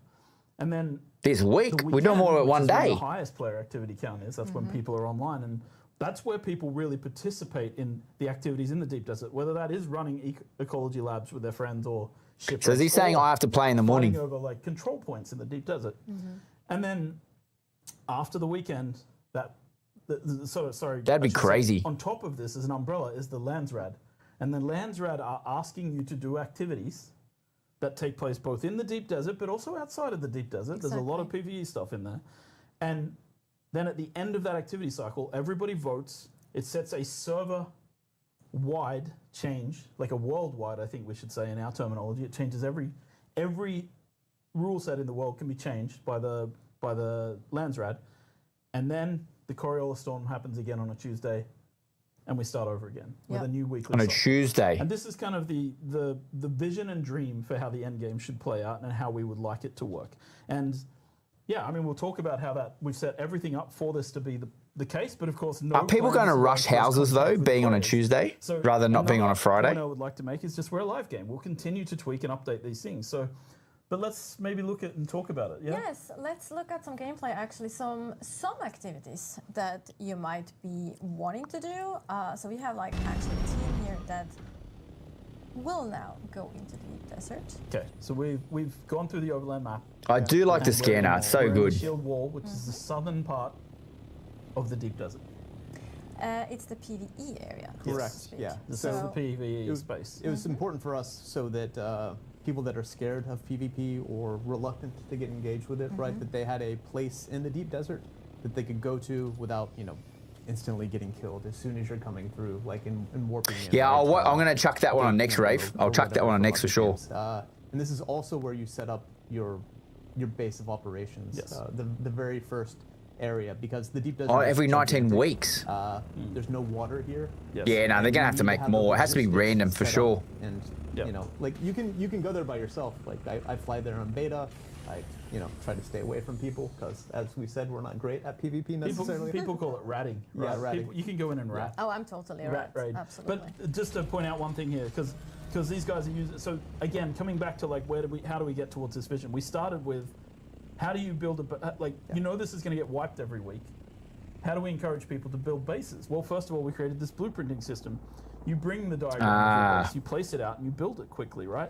This is very fast. It doesn't take very long when you. Okay, that makes sense. Put down, you build it up quickly. This is part of the logistics cycle of the deep desert. And you can either bring the resources from Haga Basin and all the vehicles that you're bringing. Oh, with that's you, good, or you Famous. can That's harvest good. And there's quite a bit of resources in the shield wall, Yep. so you can set this up. So this is what's happening here. We're building a forwarding base. Exactly. I was going to say that this is Those obviously stairs. a forwarding base because it is kind of very boxy again compared to like the actual home bases that we saw earlier. Because this is all about efficiency, right? Yes. And like fitting your the storages and the all the machines that you need. So you need to no, my brain just stopped You need to working. pull all your resources out by the end of the week and take them back to your And home you need a base. change- or not a I'm change, guessing. It's just the building costs are different in the deep desert, so it costs half as much to build Yes. everywhere. Building and you is get 100% faster, when yep. you're breaking things down. You- Just because we know you're going to be redoing this every week, Yep. there's Yep. going to be some loss, right?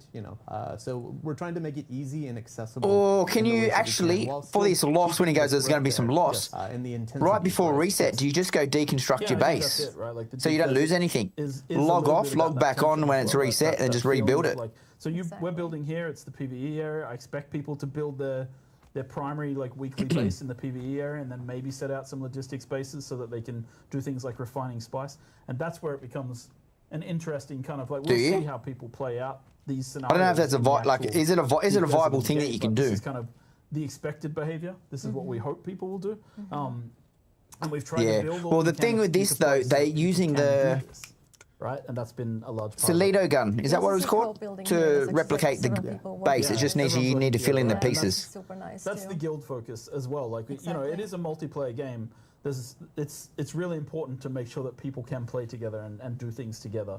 And I think the fun part in this game and this style of game is that it extends beyond the traditional MMO experience of we can fight things together, right? And we can role play together, but you're not building things together. So not we've got crafting some. We do vehicles have an together. alliance We have Discord, those Major. options, We which do is have an nice. alliance And it's Discord. cool to Just see an how FYI. quick you can use the blueprint system to get a gigantic base, right? Yep. Even though it's utilitarian, right? But it does what it needs, and it's quite impressive. Yep. I know that people are also wondering that you won't be able to, copy your setup inside. So this is literally the blueprint is for the building itself. So everything inside. Correct. Yeah. Yep. Yeah. You still have to put the placeables in. Building all the So we're behind the crafting all shield those wall. I placeables think might be a we've just pain. left the base now, Yeah, we're actually and we're just showing a little bit of the Yeah. PvE area here. So this as is well. this is behind the shield wall, and then you come out into the deep desert. And this is I think. Oh yeah, sorry. Behind the shield wall, there's also PVE elements here. This is the PVE space. Yeah. So there are things like shipwrecks that you can raid. There are I'd like to see a map of how behind the here. So there is a grid- section of the deep desert. What I know grid people is are really PvE worried versus about PvP? doing PvP. There's a whole section here. It's 24 kilometers long, Wow. where you can actually go and do the PvE part. And How we're far- about to how see far does that this'll unlock? Take a few seconds. We're Need actually surveying. We're in Yeah, the middle of just the survey. surveying So now we're surveying the land in this section, and we'll see the segment reveal itself. And this is one of the PvE segments of the deep desert. And what you'll see here I need is to that shut we're up, don't surveying one square. And just to give some context, that's one of 81 squares within this map. So there are 81 of these squares. It's huge. Yeah. There We're are actually also seeing the sync chart that you mentioned earlier Yes. as well Yes. come into So, play. so now I don't know whose name it is, but whichever player it is crafting a Sync they chart. surveyed. Camille Now is they're going to crafting a craft survey, a sync chart. And do that again. We're in the middle of just the survey. surveying. And we're It's just showing a little bit of No, go the Jesus. I think area here. there are like eco labs behind here. So I want to see what popped up on the screen. That's what I'm looking at right now. Worried about doing PvP. There's a whole section here. It's 24 kilometers long, where you can actually go and like do the PvE part. And we're about to see. Well, this will take a few seconds. We're actually We're in the middle of the survey. So now we're surveying the land in this section, and we'll see the segment reveal itself. And this is like one of the PvE segments of the Deep Desert. And what you'll see here is that we've surveyed 1 square. And just to give some context, that's... Okay, so it's opened up the square. It's telling us what resources we have by density in the area. There's 3 caves, 1 shipwreck, which is good. Okay, so it's cleared that out in that. So, okay, I was under the assumption you had to run around the whole entire map. So the sync chart cost is going to cost 1 blank sync chart, 5 of 1. I can't remember which way it goes. 1 of 81 squares within this map. So there are 81 of these squares. It's huge. Yeah. We're actually also seeing the sync chart that you mentioned earlier as well come into play. So now I don't know whose name it is, but whichever player it is crafting a.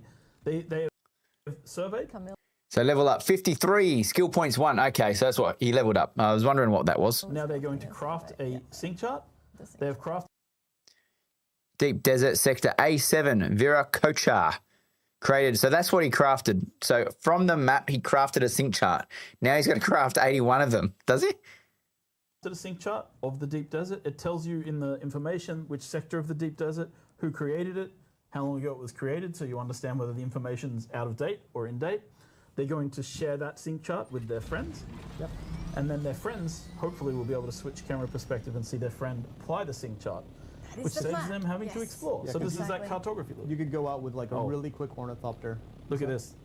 That's the Deep Desert over there. Oh, sure. To the left. But you can go out with like an exploration kit, right? That's really fast. That you can go around. You don't have much harvesting abilities, right? And then you scout the area, bring it back, and then your base can roll out with your transport ornithopters, your harvesters, sand crawlers. Anyone then for just him to see it, but yes, you can screenshot and then build it. It's get it in Paint. They're going to pop up free online. Those what's it? And how they're going to work together. Data mining websites, 100% are going to get these for sure. Tried to really build this game with actually, that's a good point. Like, I don't mind the data mining websites that pull all the data together to make things easier to do what you need to do. But at the same time, that mechanic, for example, it would be a massive shame if at the start of every wipe, there'll be a website that has interactively just put it on their website. And it will take that excitement away of actually doing those maps, because there'll be no requirement for this mechanic whatsoever if there's an interactive map online that looks at that. So that would be disappointing in my view if it did end up like that. But we'll have to wait and see. So I'm hoping it's not something that can be replicated easily online every week. Fingers crossed. Hits that pill are using in the CBT to form a map together. Sad map noises. All right, let's see. For different people within guilds. Exactly. So the idea is, maybe I'm just the scout, and that's what I do because I hate, going into fights. But I go out, I bring back the information. Then people who like building bases are planning like what our logistics are going to be and what we're going to be doing this week in the Deep Desert. What do we need to harvest? What do we need for our crafting? Are there uniques that we're looking for? Are there specific uniques? Yeah, we need that job. I think we need that job. Points about the Deep Desert is that like the unique schematics, the Imperial permits, which maybe people saw, the purple ones, they're on a limited loot setup. So you don't get the same ones every week, and the layouts of the Deep Desert change. Here we see the trading system. The sync chart's been traded. And those schematics you can only make a certain amount of times. Yeah. And now... there's a limited number on them. We're going to consume the sync chart, and then we're going to open our map and see that the sector has been cleared, the same sector that was sync charted. So this is kind of cool. You can create copies of this and pass it off to your guild. You can create copies and sell them on the exchange to other players as well. Yes, and while now they're actually building a transport ornithopter, we can actually quickly talk about the Curious Storm in combination with the map, because we actually have a visual asset here that shows how they can look like on the map. We can talk about the rotation. So this is like, so let's see that we're going to see 3 weeks of Coriolis Storm changes to the map. So this is week 1. And then we move to, and you can see that there's like 1 eco lab, a shipwreck, and a cave there, right? And a small base, and some spice blowers that have been marked. And then to the next week. When it says a small base, the layout is that our base or someone else's base? Where these are is different. There's a control point now in the bottom left. There's an eco lab in a different place, and a shipwreck that's been uncovered. And there will be different loot and different loot in all of them. And then we go 1 more week again. So you sort of want to clear the desert anyway. This is a bit larger. There's another control point. It's a different house control point now. Different spaces on the map. A couple of eco labs. But I guess we need to identify where the control points are, because we don't know where they are for the Landsraad. So you can sort of see how this changes and how this loot encourages exploration. Yes. So you've got the 25 houses or 30 houses, and to unlock, to know where they are, you need to go unlock the deep desert, to survey them to identify where those houses are. So if you've got and you're trying to make 5 down or 5 across, if you don't know where they are, you're going to be struggling. I get it. Yeah, true. Deep desert, if different, if not, is different. You want to check POIs for their drops anyway. Yeah, I feel I'm a big explorationist, if that's a word. I probably would want to clear out each map. So I'd be bouncing from map to map to map to map to map. 81 though. Is that feasible to do in a week? I hope so. And that's 1 tile. That's 1 section. One of 81st. 1 of 81. Yeah. But I will say this: it's a very big desert with a lot of space. Yes. So there's not all the tiles are that populated each week. So people aren't like, oh, there's not 15 eco labs in every square, right? No. It's a more big sparse. barren place. And this is also important, because if we want people to fight over things, we actually need to draw them to the same places to fight over specific things in PvP. Yes. So for the ones who actually do want the PvP, they have a place to go where they know there's probably other players there as well. Okay. Oh, look at the seats in that thing. Place. And this is also important. This thing's going to be expensive to build. I can see it now. We actually need to draw them to the same places to fight over specific things in PvP. Yes. So for the ones who actually do want the PvP, they have a place to go where they know there's probably other players there as well. 1, 2, 3, 4, 5, and a driver. 6. Okay, so now we have a transport ornithopter. This is the largest flying vehicle that you can craft in the game. And this may be my favorite game mechanic, because the transport ornithopter can pick things up. And I love it because it can pick up almost anything that is a vehicle. I'm getting excited. The whole guild on ornithopters is just going nuts down the desert. Yes. Right in the game. So one of the things you'll see in the mid game is the buggy is really hard to get to places, right? Even though it mines so much more than you can. You would need to clear 11 blocks. Interesting. But it's a pain, right, to get it up on the shield wall or to get it out here. So a good tactic with the buggy though is to use it as storage and use the transport ornithopter to pick it up and carry it. Are we going to show an example of carrying? I guess we are. Yes, we are, because what we're actually preparing for here is a spice harvesting mission. So the team's going out to do some expensive. So we're actually gonna. But lucky Bob, you'll be the water boy. So now we're coming out into what I call the real deep desert, right? This is actually what you think of when you think of Arrakis from the movies, right? So this is. So I think you can. A nice tutorial pop up talking about the deep desert. Yes. So this is the Arrakis that we know from the films. So Hagar Basin is and it's taking a lot of the information that we have from the books. And about the different biomes and things and making it into a truly sort of interesting PvE experience. But this is the true deep desert of Arrakis. Oh, the spice. This is a place where people are scared to go. This is where the Fremen live. We're passing outside the shield wall now. Fuck yeah. This is where the War of Assassins and the PvP is allowed to happen. Spice blow. And you can see a spice blow in the distance, which draws people from miles around to go there, right? And I do want to say, this section here, if you turn the camera right and left, you can see that we have the shield wall. This is 24 kilometers long.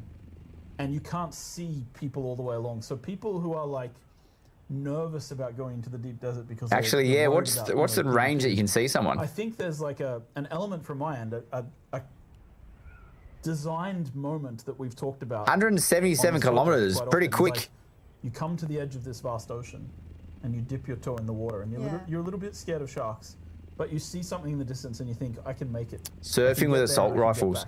I don't like the idea of surfing on the copter. You feel that tension, and the second time, and the third time. I don't think you should be able to. Like, I get it, but I don't think you should be able to. And I get that people worry about toxic behaviors and ganking and so forth, but we tried to build a space where you can get away from people as well. Correct, yeah. Okay, so he's gaining control. That's really important to talk about is in Dune, you were given the tools to get away. It's like New World. If overwhelming amounts of people come after you, maybe you can't quite. No, they want haggle. That's generally not going to happen. So a lot of it is more about PvP is about controlling a point and like having to give up that point if you don't feel like fighting over things instead of kicking down sandcastles. Exactly. Correct. So on the Landsraad here, this is kind of interesting, right? So you can see the Landsraad's in the state of like, if we claim this as the Atreides, we're going to win what we call. This wasn't set up. And a Sizzlerad means that we're going to get the voting power for the week. So a Sizzlerad is when we can complete a row. So normally, if you were Harkonnen and Atreides in this situation, you'd both be fighting over this particular control point because you really don't want the other one to win for the week. But they need to find it as well, which I assume they will. It's kind of, you're always but they need to find it. and causing like the other team to have to, so when you're talking to your alliances, you sort of tell everyone which cell the points are. House Haggle owns this control point in the deep desert. We're in the deep desert as Atreides taking over this control point on their behalf. And you can see it's just this the sun. Look at the sun. It's a place that you have to defend in the deep desert. It'll draw other people, and it will earn you points over time. It's a classic control point in the deep desert. Do people know that you're currently capturing it? Like, does it pop up on the screen and say, hey, Haggle, House Haggle is being captured? It was about team markers. And you can see our new team marker system in the game here. It's deliberately only for the 4-person groups. I will not allow this to be in the game for guilds because I want, like, especially I know people talk about Zergs. I think when Zerg guilds and there's 40 people attacking each other on the screen, if everybody can see who's in their guild, it's very easy to target the people that you're trying to Zerg. But if it's just the group, then it's much more difficult for Zergs to actually not do friendly fire. Yeah. And there is full friendly fire on guilds. Oh, I mean, they can do it if they wow. want to, they can make sure everyone has the same switches and the same armor. So there is ways to do it. I'm going to get shot for sure. Exactly. Yeah, exactly. Yeah. So that's we didn't want to take no away artificial. Yeah, it's been one of my. Let's say I will say this is one of those things where I have had to fight with a lot of developers on this project about this. There's a crashed ship down there, by the way. It's kind of cool that you could also go. Nice. With that. But it's like giving too much information for free to players actually limits our ability for people to have politics and intrigue. Yeah. Because if I can see your name over your head, I know who you are, right? But if I don't know who that is, and you dress in my clothing and you walk into my base and you follow me around, it's like I might just think that you're my friend from the guild, when in fact you're just So you're saying we need to infiltrate other guilds by dressing the same? Because that is Dune. At its core, that is how things work. There are plans within plans. There are groups within groups. I remember that from early on, where your kind of 100% famous information has to be earned. Yeah. That's wild. I guess it's like Rust. Rust is the same, isn't it? Our game has server meshing tech in the deep desert, and it's been a very painful technical thing to get working. Yes. But we just crossed a server border. I think everyone's starting to do this server meshing because it's very seamless. And again, shout out to our technical team who've been working their butts off to get this in good shape. Because I know Ashes of Creations are doing it, Dune's doing it. I don't know who else is doing it other than Dune and Ashes of Creation. So it'll be interesting who's going to be able to, who's going to So now we're picking up a random sandcrawler and bringing it out. Can't even think of the word. Field. So I mean, I love that. I love that Successfully mechanic. I think it's accomplished fantastic fun doing in server the game, meshing. just picking things up. The transport ornithopter is quite slow, Yeah, it's very slow. so it is dangerous to go out just in the transport ornithopter. And you can of course sit in the harvester. Yeah. while So you just being picked up a on the harvester. It's really fun too. You can also, yes. I think the transport can- also has like 5 seats as well. So Yes, there's, yeah. you can bring a whole little group with you. Or have them standing on top. kidnap other enemy harvesters as well, which is also super fun to do. Can We you? should talk about spice, because Yes. that's really ties the entire end game together, right? So Highly addictive all the content. tier, the tier 6 or the last like set of resources, right? Everything requires spice to craft it. So your end game gear, your That end-game looks tools, wild, doesn't it? Like, look how in-game big it vehicles. is. Everything in game requires spice for crafting, essentially.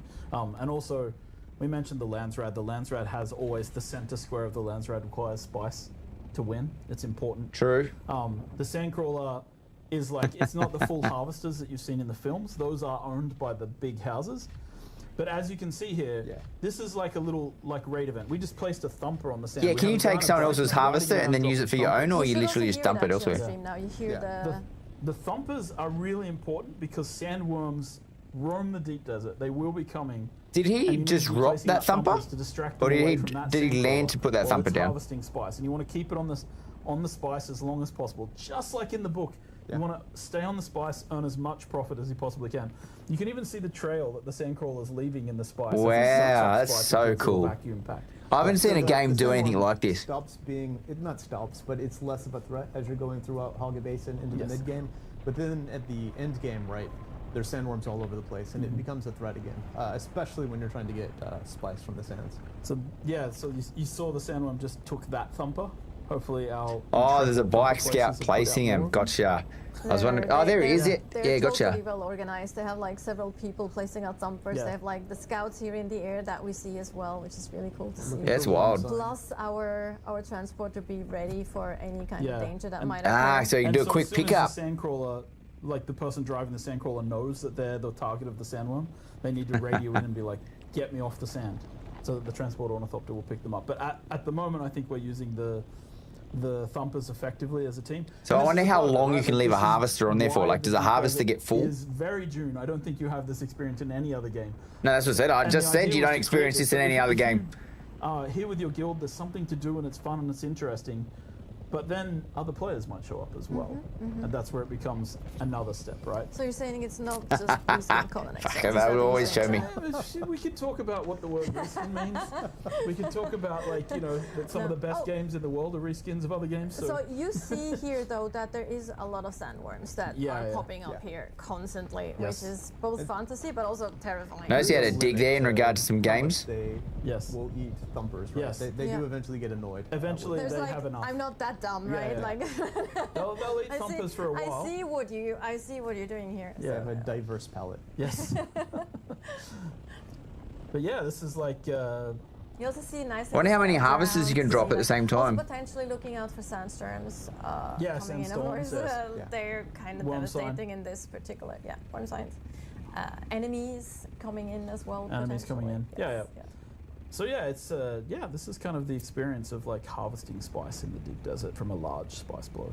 And there are smaller spice blows like that you can come to with a smaller gear. This one is massive. We also have them in Hogga Basin. So how do you of know course. when we got to pull out There's the just a couple harvester? ones in Hogga, yeah, it's very limited.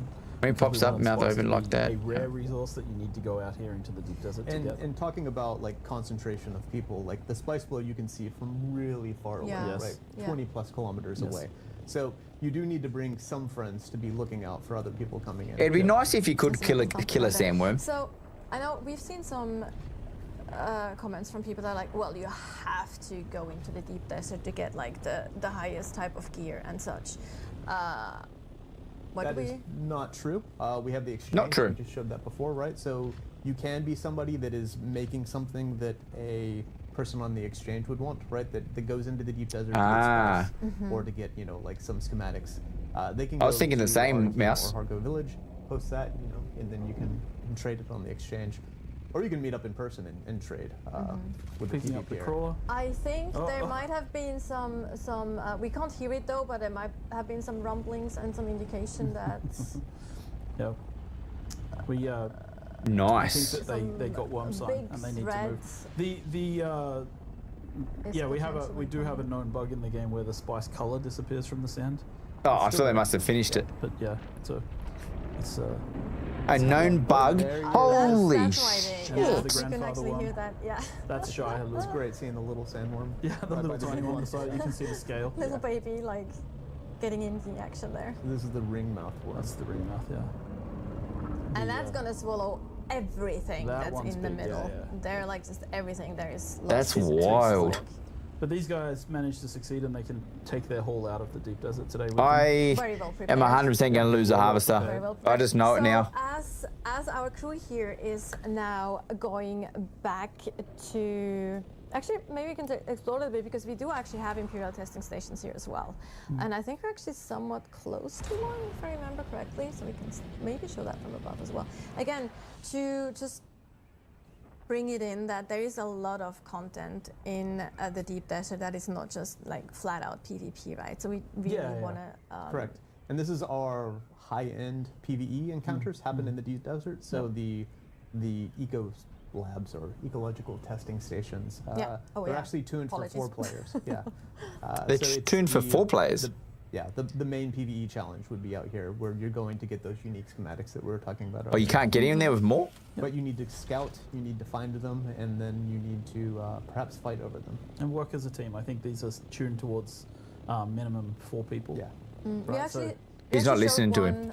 In our combat stream. Yeah, the second part. Yes, exactly. They're like kind of wave-based, kind of very different approach than the wave-based stations that we have in Haga Basin. Yeah. That's cool. Every week, the entrance quality station, and you know, like as the game continues, as we go through live and we continue to update and expand, there'll be more things that show up on the map. For example, Tiggs, you're not wrong. Things like that. Yeah, don't do run to me, Bob. So things will be uncovered, and as I mentioned, like the layouts for the deep desert, they're handcrafted. Yeah, true, Rave, we true. have a cool system where we like build the layouts by hand and generate the spaces between. Yeah, well, if they're tailored for 4 people, yeah, you can't do it solo. With the sand. You can try. But like we are building new layouts for this all the time, right? And then over time we'll incorporate more and more elements. So there'll be always something to do. That's the pillar of the game, infinite exploration, right? And that's one of the goals, is to create a space. I think it's just the exploring, but you're also improving. You're moving forward. You're growing. We will add. Like we have the you don't want to explore if it's going to be a stagnant exploration of doing the same thing. I'm exploring to find the same stuff. If I'm doing the same, exploring to do the same maps, to get the same parts, to get the same guns, get the same schematics, that's when it becomes an issue. The deep desert will start to have tier 7 equipment and items and things in it as well. We will always try to keep it on par with anything else we add in terms of power, because the deep desert really is that continually explorable space. But yeah, I'd like to know how many harvesters you can chuck on that point. To add, like, stuff. So realistically, can you maximize your harvest by putting 4, 5, 6, 7 harvesters on that spice blow? Make sure that there's more things. So that's kind of the long-term goal, is to continue updating the game and continue adding this stuff. Exactly. Yep. Yeah. To PvE. also ensure players about that. So while we actually have our team, or actually the spice harvesters, go back to on the way to the quartermaster to deploy, or like to kind of harvest the spice. Yeah. Give him the spice, basically. Yeah, give him the spice for the Landsraad thing. I don't think he's played much of this game. Asset. We have actually a video from a stress test that we did with the beta last week on Friday, where we see a lot of full guild event, 100%. Yes, thank you, beta players. Fantastic work on that side as well. So here, that's actually a glimpse at the stress test that we did. That's also deep desert. Look at them all. Lots of people together. Holy in the shit! Desert, a lot of ornithopters, and it's just really all cool in to line have like to that. get their ornithopters. to like we were spawning that as well. They were spawning thopters like crazy. Someone's flamethrowing, throwing bombs. Look at them all lining up for the ornithopter. Same space. If I remember, that's actually Camille with the flamethrower. Not Camille. Sorry, Ignacy. I mean, that was Ignacy. The context of this stress test, by the way, was like we were testing people crossing the server boundaries with our mesh servers I and love that fighting on little them. Ornithopter back there. Sorry, it's like, it's just sorry, go ahead. And I feel like fighting I on need to the get server bug boundaries spray. just to see how the I don't know how I performance feel was, about and people this. firing rockets, and yeah, it was a cool test. I think we got a lot of very useful data out of this. Yes. And seeing how people were fighting together. How shout out nice to is our that? automation team, because they every build, right? We have the deep desert, and they have basically they deploy our automation system called Legion, and it goes. We're gonna have to and learn how to does fight an all these Ornithopter. things, right? So it's got hundreds of Ornithopters going back and forth between all the all the server zone boundaries. And then somebody on a rock shoots you with a rocket launcher. That goes into a project like this. It's Yes, insane. yes, And the more sandboxy you get, the more things can break, and that's kind of what Obviously, makes it the more interesting. freedom we also give to players, Yeah, the exactly. more Yeah, things yeah, can break. exactly. And like, I think I said that to you earlier as well. That like, you know, story-driven Bloke games out there with a don't linearly flamethrower. follow one story are one thing. We do have that aspect in the game as well, but I think That'd what be funny. we at Mouse, Valve that really would be love to funny. do is we love to create worlds where players can write their own stories and can tell their own stories, right? I think It did that's look nice, such doesn't a it? different Didn't it? approach to Yeah, game it's development. One of the ways we describe Arrakis is a crisis generator, Yeah. right? So One of the it four. is Yep. spawning Crisis stories, and generator. that's why like these tense locations like the deep desert are really important, because it does spawn these memorable moments that you remember, that you go Exactly. experience with your friends or your Yes. guild. You make friends, you make enemies, and that's really important to like fully experience the the politics and intrigue of Dune. 100%. How many The power. rockets I want it takes will take Yes, to like, shoot I down an remember, Ornithopter? Like, we had a lot of really cool. Ah, before we go I'd back cry. to I'd cry if I got like, shot out of the we air. had Like, those very, resources gone. A lot of really cool moments. I wonder if you can from steal an streamers and Ornithopter. players That'd and be good to YouTube, see. Content creators about the beta weekend or from the beta weekend, and I remember one moment. I call it the GTA moment, where one of the streamers, I think, he was harvesting one. something or something. Yeah. Oh no, he was getting- downed. He was downed by an enemy. He was Yeah, stunned but yeah, not out. yeah. And then the Yes, other one yeah. comes in and just drives over the enemy that was like targeting him, Yes. and he couldn't stop laughing.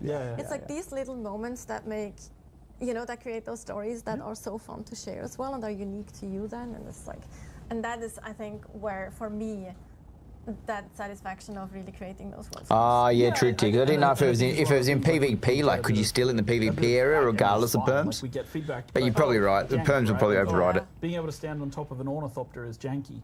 It is, but when they asked me if we should remove that, I said no. No. Surfing on an Ornithopter is actually. This is very cool. Why isn't that cool? Like, why isn't that something we Ah, want? see, I say sometimes, remove it. We make those choices as well.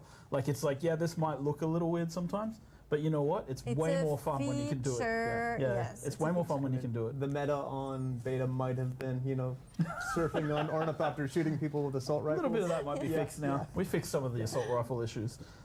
All Wow. right, so let's go back into delivering the spice now. Oh, actually, no. Let's talk a little more. I actually wanted to ask Who's you running both a this stream? question. You actually have answered that recently in an interview, but that's not the reason I'm asking, because I plan to do it anyway. It's like, what is each of you's favorite thing in the game? I mean, you mentioned a few things that we saw, like the transport Ornithopter and stuff, but I'm pretty sure there's other things that you're particularly proud of. Yeah, I think it'd be if there could be open perms in DDD and Survival TTT. games for me, DD would be one of great. the best things they do is they make the world more interactable than other genres, right? So I think the team has done a great job of like using the harvesting system. Not only does the cut array like cut up the resources and get it, but you come across these like wrecked Ornithopters, and every time I come across one and I'm cutting off the wings and getting the resources from it, it just feels great, right? Because it makes the game grounded. So I would say that whole entire system there is really unique with what we're doing. Yeah, I mean, for me, it's I think I'm thinking about the one that I mentioned in the interview as well, probably. But like the Dew Reaper, and the way that you, because I like. Look, I made Conan. We made Conan, and Conan. He's like, I made Conan in the survival sense, right? You're chopping down trees and you're harvesting rocks. And when it came to Dune, we had the design principle of like, make your designs fit Dune, do not make Dune fit your designs. And it was like, what is harvesting water look like in Dune? And there's a line in the book where Duke Leto is looking out a window and the sun's rising, and there's all these people out in the fields harvesting dew off the flowers, and you're like, that's how precious water is on this planet, and that's a moment that our game needs to have. And so it isn't just like the conflict. I haven't played Kona for it's like, years. yeah, it's cool, this action of like sweeping the dew off the top of plants using this little Holtzman field that drains the water up into, and like, not only did the animation team and the effects team nail that, and the audio team got the, like, all of that works, but it's also like the back end, the time of day, checking when the dew harvest time is optimal, filling like, and it's so satisfying to be out there like 10 minutes before the sun comes up, and you're filling just liter johns full of water because you understood the game system and you understood the timing. All of those things come together to create an experience that I think for me it's just like, you can't have this experience in any game except Dune.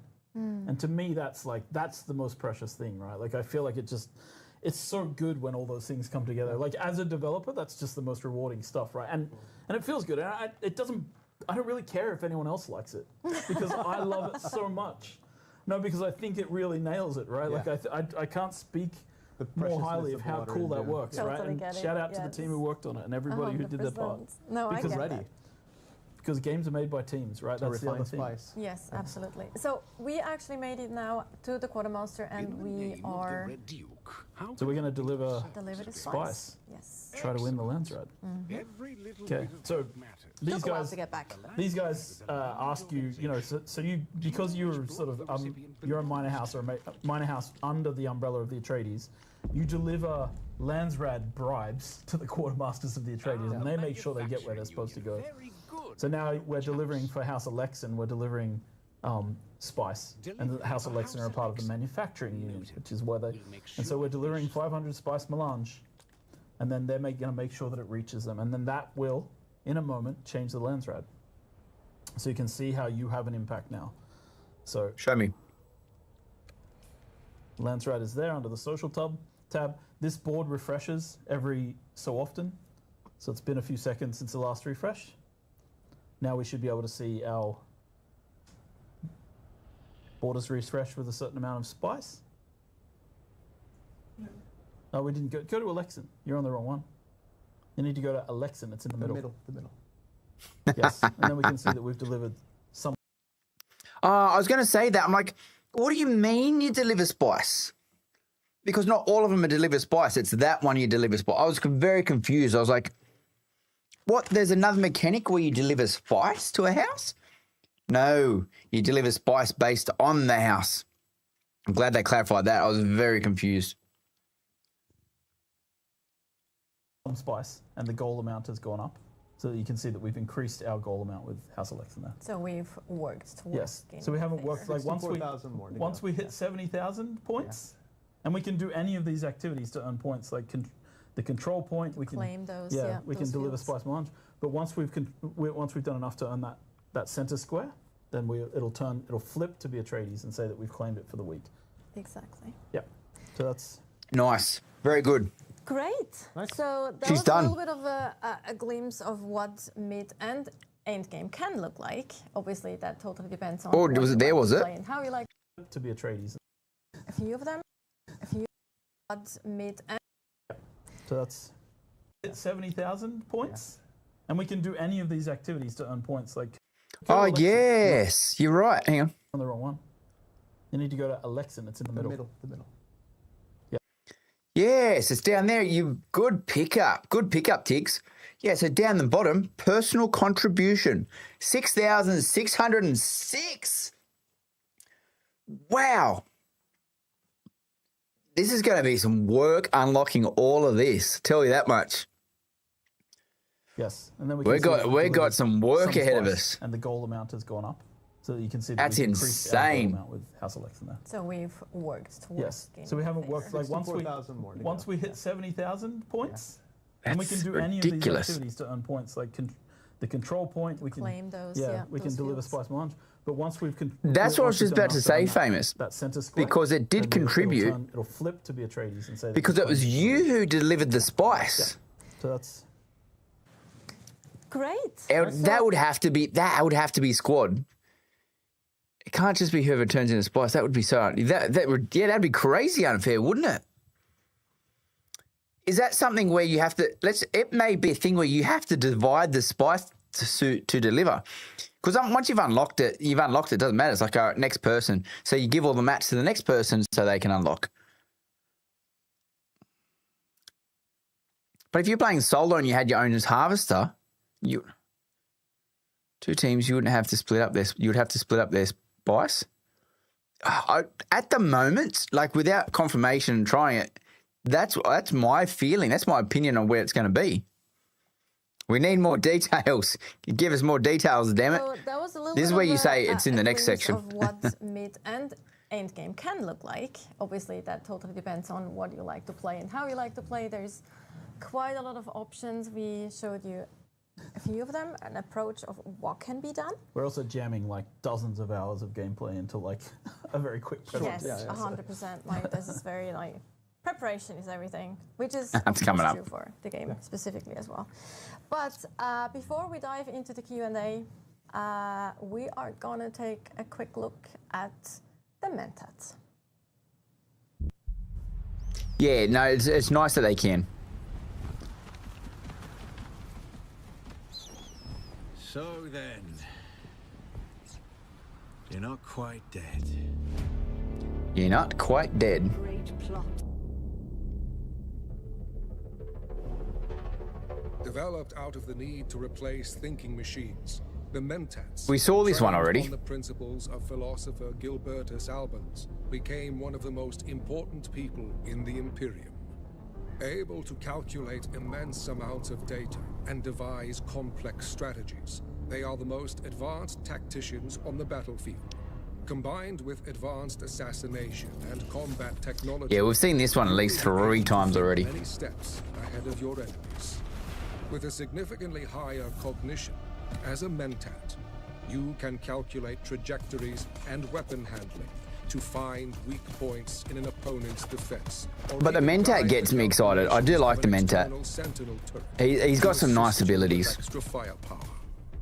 Focusing on I don't care for the strategic poison. control I'm not a over poison your build. strength. A Mentat I wouldn't is an expect expert in many assassination poison techniques, build.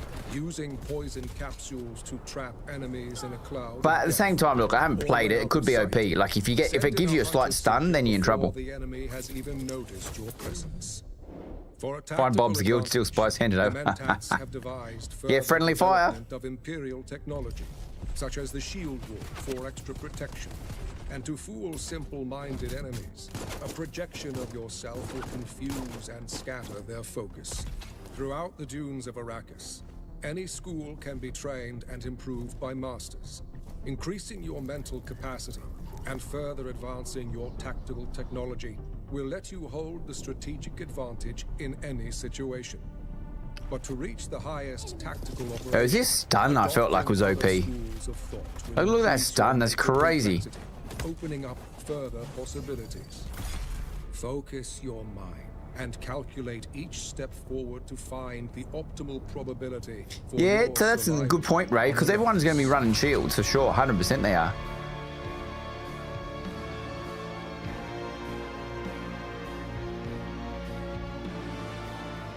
I think there's a thing in regard to, it'd be interesting to see from a PvP perspective, are there opportunities where you can do a 2v1?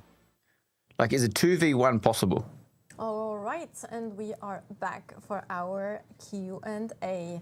So our wizards behind the screens and behind the cameras are gonna throw up questions that have been collected. They're ready now. I was just being told, fantastic.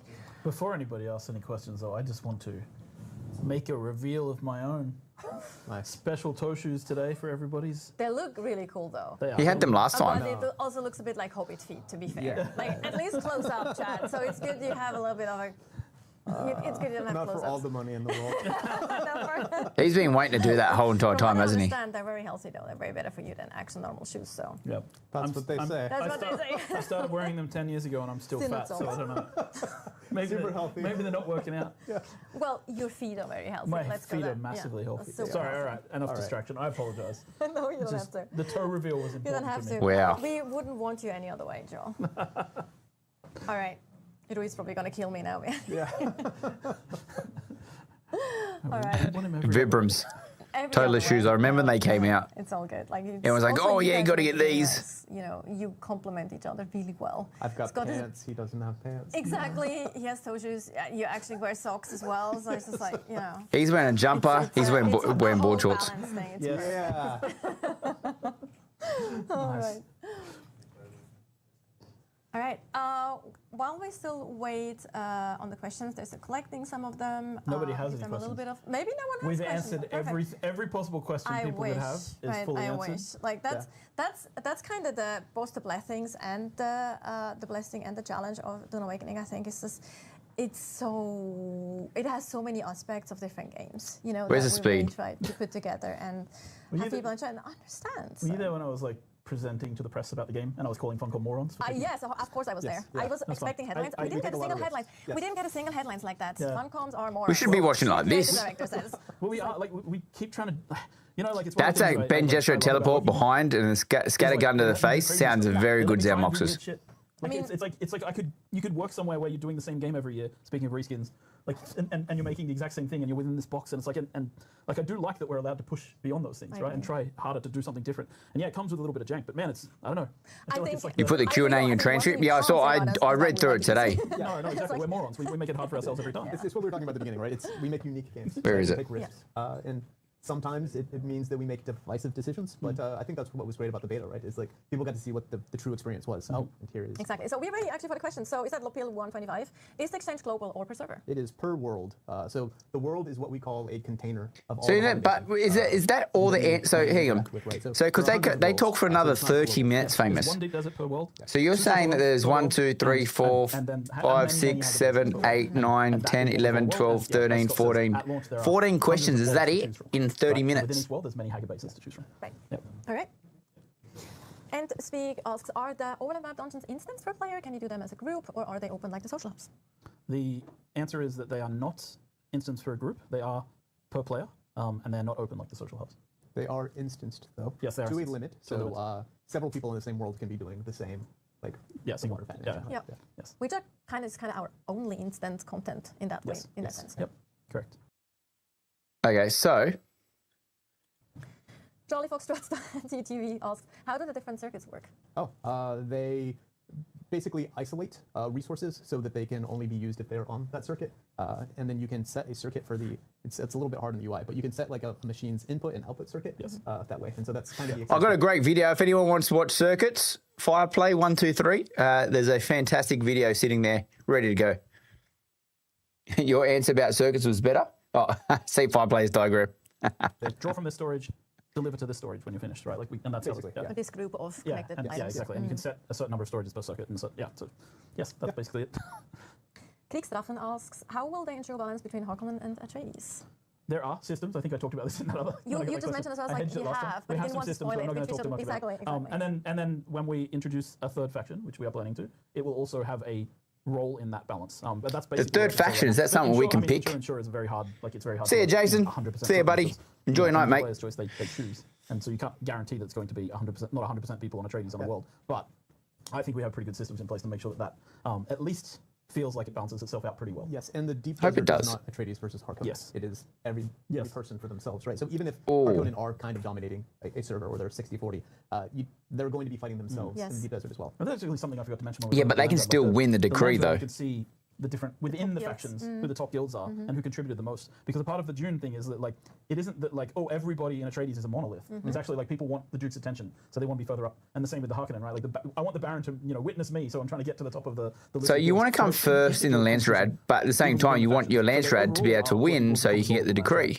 But they're trying to beat each other to be the best in the Landsraad, so they have the most voting power, they get the rewards, etc. Yeah, especially also because like one Atreides guild might be focused on PvP, the other one might be super opposed to PvP. Yep. So they definitely don't want the PvP guild to like get, oh, we want full PvP. So Yes. they will, work against Interesting. them and like, oh, we want to be top because we want to have more say in which decree we actually want to have next week. Yeah, like exactly. So- Crafting guilds are going to want the crafting decrees, Exactly, and they're yes. not going to want the PvP full loot decree, right? Exactly, So there's going to be yes. that kind of competition, even within the factions. Yes, exactly. So, yep, good question. Cypher asks, can our bases get raided? So not in Hogga Basin. They will be safe in Hogga Basin.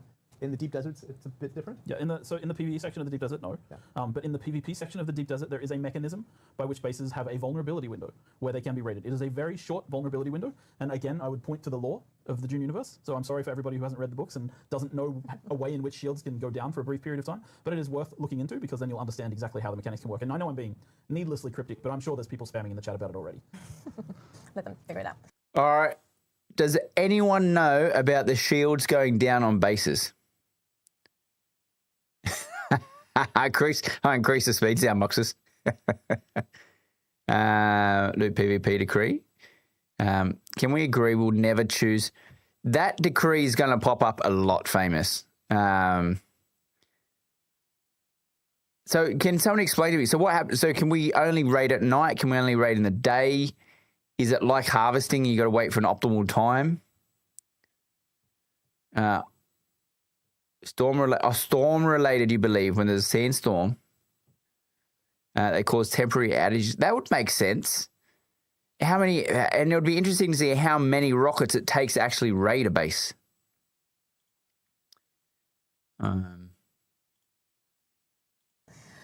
Oldman Alchemist, if I don't take the mission to talk with House Atreides or Harkonnen, will I be content locked as far as progressing? Sorry, No, the main story and the ability to craft. No. Yeah, no. The story, I mean, while it involves House Atreides and the Harkonnen, it is not about that. It's about you. So you need to destroy the power supply, hence I'm building doors so you can't just walk in. Sleeper, right? So, Ah. so the main story follows that. What That we makes talked about, sense. what we're showing Makes a over lot of is the sense. Different faction unlocks, like in terms of the visuals and those things, you're locked out of if you don't want to join a faction. But those You are can't get, pure vanity. but they're pure vanity, right? No mechanics. But yeah, you can't. But one thing you cannot join the Landsraad unless you have aligned yourself with a faction. Your guild must be aligned with a faction to participate in the Landsraad. That is the one hard requirement that I think faction alignment has in the game. That's it. Otherwise, yeah, you can do all Your the content guild without joining must. the trade Shin, guild. how you going, buddy? I also think when it comes to progressing, in the beta, during the beta weekend, you were still very much in the tutorialization part of the game, Yes, right? yeah. So I know that. Just to be clear, he did say very clearly, your guild needs to be aligned with a faction.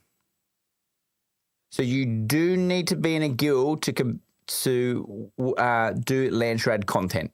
He said it there, very, very clear. You could still in power supply and cheats chest too. That'd be good. Hey Ray, how you going, buddy? Elliot, hey, the bearded Aussie. You can make a guild in solo. Yeah. So you still got to make a guild, but you need to have a guild. Like so I think that's the point. Like regardless how big it is or how small it is, you have to have a guild to compete and align your guild with that faction. Some players were like, whoa, this is very linear and things. But the thing is, things open up quite more once you're past that tutorialization section as well. So you won't be actually locked progressing when it comes to crafting or where you spend your points. Yeah, and in the opening, Intel points specifically. in the opening of the game, after character creation, you actually get a choice as to whether you want to play with an unlocked tech tree or a locked tech tree.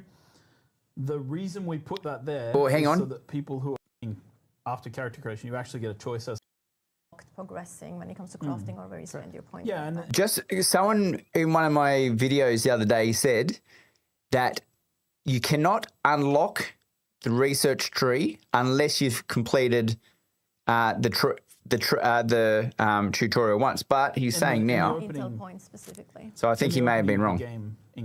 After character creation, you actually get a choice as to whether you want to play with an unlocked tech tree or a locked tech tree. The reason we put that there is so that people who are advanced survival players or people who've played Dune before can just go, okay, I want the unlocked tech tree, I know what I'm doing.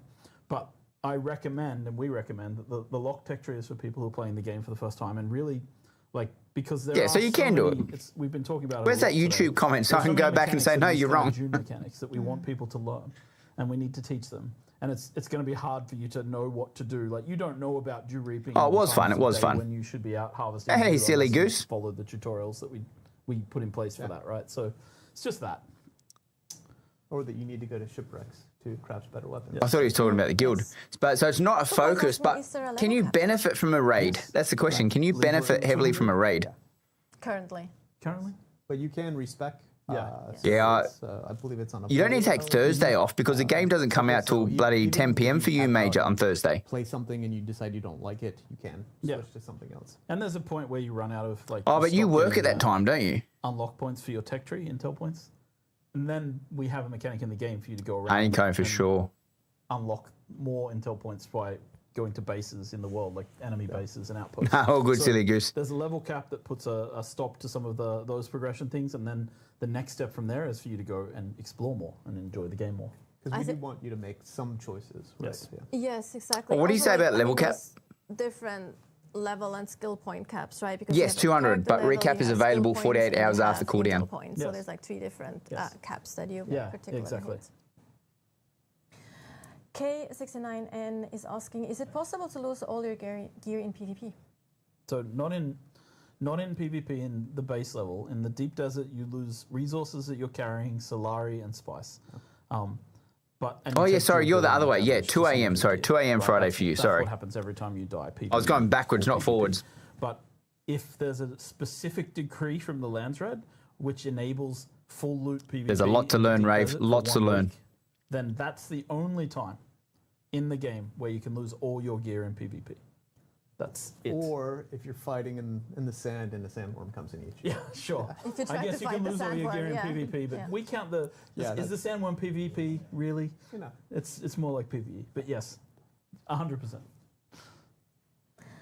Wolfie1974, are we going to be able to get blueprints that devs made of their bases? Maybe, we'll see. Exactly, this is 2% That's actually very cool. I love that idea. That's actually a very cool idea. Maybe we can fill up some vendors post-launch with some of our I was just about to say I don't think players should actually pay for them per se, but we should, or maybe they need to. I don't know. You don't want copies of my bases. I mean, you shouldn't. No, actually, let me rephrase that. We shouldn't have a dev sell those items in game, but we can sell it via NPC. Sure, That's what I meant, right? Maybe we can put a vendor or something. That'd be cool. Yeah, like you mentioned. Maybe a vendor in the world can sell some blueprints. You see, like Torigil bases everywhere. Torigil's the builder among us. Mine would just be no one wants boxes. No one wants to see my. I'm the guy who tests TTP New dog houses. TTP every time. Yes. So.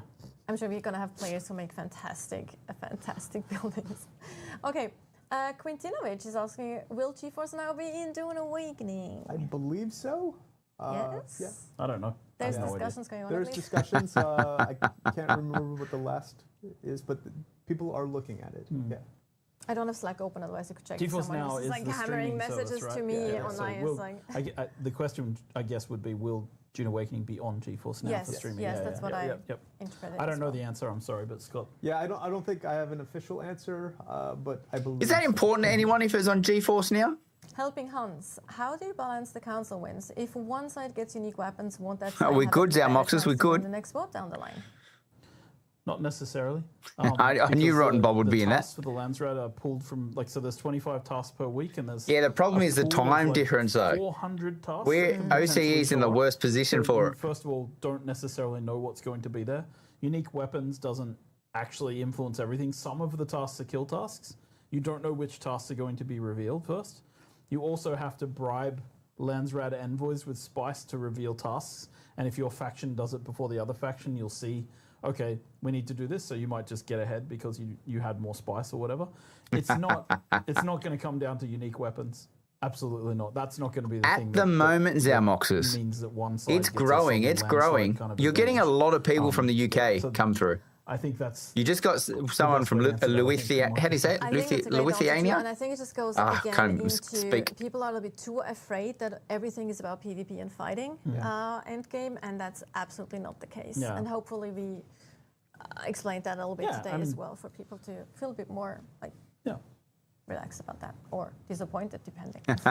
Dr. Evil Eye, is there any content or materials? Yeah, but I can't spit it out, Zalmox, because I know what it is in my head, but actually saying it. Item gear material is to risk losing to large guilds. I wouldn't say hidden, but like you can. The deep desert, which we just explained, is a place where tier 6 gear is, like items. Is there any content and materials that are hidden behind PvP, meaning that the only way to obtain it? To get those things, you can buy them off the exchange. You can trade for them with other people, but yes, you have to go to that place in order to get those things. And there is a risk of people attacking you when you're in that place. We tried to explain that this is a very large place. It's not going to be possible for a guild to cover the entire space. It's just not going to be possible. Yeah. I think guild limit's 32. The guild limit is 32 people. Yeah. So 1 per kilometer, maybe, if they stretch across. Yeah, they'd have to stretch all the way across. And even then, I think there's all kinds of tactics and ways to draw them off. And I don't think it's going to be a problem. There are potentially hundreds and hundreds of people that can be in the deep desert, right? Yes. So 1 guild would be outnumbered by 100 people. Again, if you want to rat, you can rat. Yeah. Like there's options, right? And also, like the tier 6 gear isn't required for the story or for anything that's having to do with like a basin, right? It's sort of just the deep desert loop. But we can't tell people that they can't get to the top number go up because they really people always want that. So it's there are other ways to get it. Even though it's not required, you I know people are going to want it. I feel like it makes sense though, because those people who really care about the highest level tier are probably the PvPers, and they want to be in the deep desert in the first place. So I feel like it's kind of a natural balance there too. Hopefully we also have like, I think there's this weird... I speak to a lot of people in our closed beta and our Discord, right? And I see that like there's people who kind of assume that everybody who is a guild in PvP is going to be this toxic, sweaty kind of... And I think it's going to be the opposite. I think we're going to have the good guy guilds who are out there actually... Protecting people and like helping people out. I've seen it in the beta already. People, it's possible. I got lost it's possible. In the desert, and people would come help them, give them rides home, like give them more gear. I've seen people in the beta like just give other people an Ornithopter when they lost one because of a bug that was in the game from our end. They're like, "Oh, do you want an Ornithopter? I have a spare one." Right? That's it's great to see, and I think that people worry too much about toxicity. Hopefully, we'll keep track of it, of course, but it should be fine. And you have 1 player for the entire world, right? Yeah. So you got 1 player, name, right? So you will have some sort of reputation. Yeah, exactly. So it's not multiple characters. Again, a callback to more old school MMOs that I grew up with, like EverQuest and all those. But anyway, so we have 2 more questions. Fort Team is asking, do you need a sync chart for each person in your guild? Yes. You need to create a sync chart for every person who's going to want to reveal those things that you've got in your sync chart. They're single-use items. Yeah, they're single-use items, consumables. And you said you could only make so many. And last questions. Neo Valkyrion, can transport ornithopters carry other ornithopters? Yes, they can. They can indeed. They can indeed. I was playing it earlier. I was flying around carrying a medium ornithopter with my They can pick up pretty much anything. Yeah. And Well, again, they anything- have anything passengers vehicular. too. Yes, vehicular. Can't pick up people No. unless they're... Inside. They're sitting inside a vehicle. All right. So that was it with the questions for today, and also Almost done. for our last developer stream before Exciting. Head Start and the official release. I'm like still like how. Okay, so like 7 how days, do 8 days? how do you boys feel, gents? Me How do you first? feel? Go, Scott. Pretty good, right? Pretty good? So beta went really well from our Yes, perspective. I like that, Major Swift. tech Blasting was stable. AC/DC. That's what we're always worried about. On VoIP. Because we knew the game was pretty good, or we thought the game was We really think good, so, right? And all the tests we had run. I wonder how it goes. I wonder how loud you can get it. How good would that? Oh, actually, I know it will take away from the story. It went really, really well. But it'd be with, so good if you could put speakers, the closed dish beta, just like right? Guardians of the Galaxy. Just put speakers on your ship and just blast it. Are acceptable. There's going to be so many pests in this world. It's going to be good. Can't wait. Cautiously optimistic, right? Incredibly excited to show the entire game, and so yeah. See reactions. But the last week is always Yeah. That'd be awesome. Yeah, it's 5 years of your life, right? And it's like I think that's the thing that I think is like what It would be hard. You spend I'm not 5 sure years on a people project. understand. You do want it. It's like You when want it you've to been go living well, and don't you? breathing this kind of thing for 5 years, and then like you see So they had propaganda the game speakers. industry is volatile. Yeah. Things don't go well for people. We have a team of that I love to work with. We have a team of great people that we've built over the last years. That'd be funny. And it's like it isn't Have a thumper it isn't about like blasting through the speakers where success people in the think sense they of, can hear like, thumper. I just want to say that I'm like it is a game that I think is great, right? And I've played it and I kind of know that it has a lot going on, right? And I think it works well. And from the beta, we got some confirmation of that. But I want my team to be together Yeah. making games for a long time, right? So for me, this is like I'm nervous about that, right? Like the gaming industry is not a safe place anymore, right? It's not easy to guess what's going to be successful. I Yeah. mean, I'm watching things and like you see things that are fantastic from small teams going great, like and there's And then they die the next day. this year and games that you wouldn't have predicted coming out of nowhere, like Schedule 1 is a great one, but also like Claire Obscura, I'd heard of it, but I hadn't. Girls heard just of want to it have fun. Really blew up. And so you see these games, these huge successes. So I think it's like you don't want to have the arrogance to think that you could be among that, but you hope. And that's kind of where I'm at least. I'm hoping we strike a vibe. I'm hoping that all the decisions that we made, and there's 10,000 decisions on a gaming project, right? There's 10,000 decisions, and every one of them is about moving towards a goal, right? Towards a vision, a creative vision, a vision of a universe, a vision that a guy created in 1963 when he wrote a book, right? And that's, I don't know, like I'm extremely nervous, but that's what we're trying to get to, right? And that's, I hope, what people Is that guy feel still when they play alive? the game is, yeah, okay, you nailed it, right? Like that's what we want. And I feel like we've made an amazing Dune game, right? And it's the first. Mouse, where who are you playing with? Do you have a guild? Are you in our guild? Experiencing Paul's journey. See, the problem is I don't know names in YouTube. They Sure. change from Sure. YouTube Discord. But for me, right, in a modern sense anyway. So it's, and we have a story. What about we you, wanna Ray? tell. People saw a really Who's short not in one our in guild? the beta, but there's so much more going through the rest of Act 1 and Act 2. Who needs a guild? Do that. And there's this Aha. long story that Come we here, want to tell over the, like. See, there we go. I'm gonna have to try to remember these things. Saying that. So 10-year we plan. have a long story.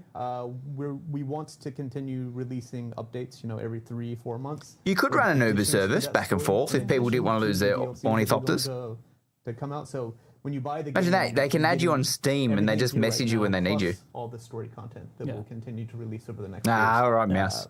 So yeah, we're All right, I'll we're let you go. excited. It's a lot of pressure, Yeah. but yeah, we'll do fine. There's no guarantees in love and war, but you know what? I'll say this. for Yeah, the yeah, no, I record. know you, Ray. I definitely know I'm you. really proud of our team and what they've done. And Yes. and like no matter what happens, all of them can hold their heads up high because they have worked really hard to bring this to fruition. Absolutely, shout out to our teams, the many teams that work on this game Yeah, with yeah. all different departments. Every department. And Yeah, yeah. absolutely, it's a beast of a game. I think we It can is a say beast. that. Yeah. And I'm actually getting goosebumps now. I'm sorry. I'm actually getting goosebumps. I'm sorry. Such a. Yeah. Anyway, but I think that's a wonderful note to end this last developer stream. Yeah. Yep. On for before Head Start and release. One thing we can actually move say on? is that you will be able to upgrade your editions on the Oh. 10th of January. So there will be an option. 10th of June, I 10th think. of sorry, June. Oh my God! I just that wonderful ending. What do you mean you can upgrade on the 10th? Oh well. Congratulations. Anyway, pro here. Right? You just want to get the early start. Yes, so 10th of June, when the game goes into full release, you will be able to upgrade your editions. Should you want to do that, there will be options on Steam. And I wonder if it'll be anything, cheaper. Thank you so much again, Scott and Joel, for being here during out of your busy schedules. So we really appreciate it, talking to us. And we'll have a last trailer. And with that, I thank everyone for watching and joining us today. Oh, got you, Mouse. That makes sense. That makes sense. Coming your way. Should be fun. Thanks so Hey, much. Marty. Yeah. See you on Thursday. Yeah. Cheers. You gotta send through a link, Mouse, so I can check it out.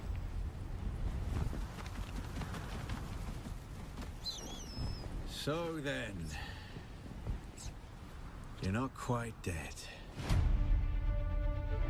Great plots are afoot in Here we go. and the currents of intrigue run deeply. You will go to Arrakis as our agent. You have one task. Find the Fremen, Find the Fremen. the sleeper. Bang.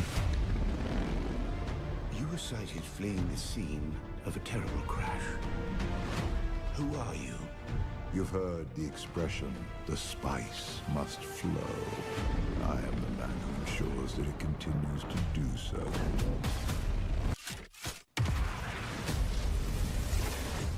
I dreamed of you. Burst in fire. How good will one of those be as a pet? Comets in the sky. The seer of lies. terrified of what happens when you awaken. Famous, you're not wrong, mate. You came to the right place. Why is that? Is our mockers? I don't know enough. Lost our way. You can complete the mission.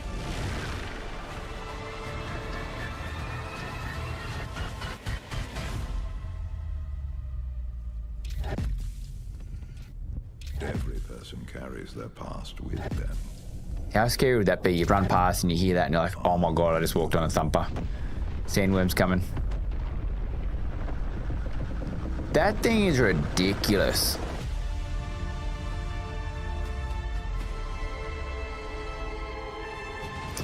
Wow. That's it, ladies and gentlemen. Oh, we just got through 2 hours. Well, won't count the 18 minutes. 2 hours. Whew. Oh, that's a big one.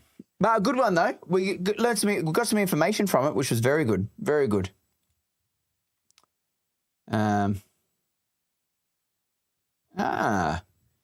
So the one I had up next, it only goes for 36 minutes, was Code Carnage's one.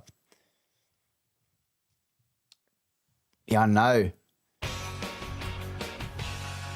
No, good. Mouse, we're not finished yet, but understand if you got to go. It's been a while. It's been a while. Justice is the thing best served by Steve Harvey. What the hell is this? We'll see if we can speed through this one a bit quicker. Hello. Hello. Hello. How are you, sir?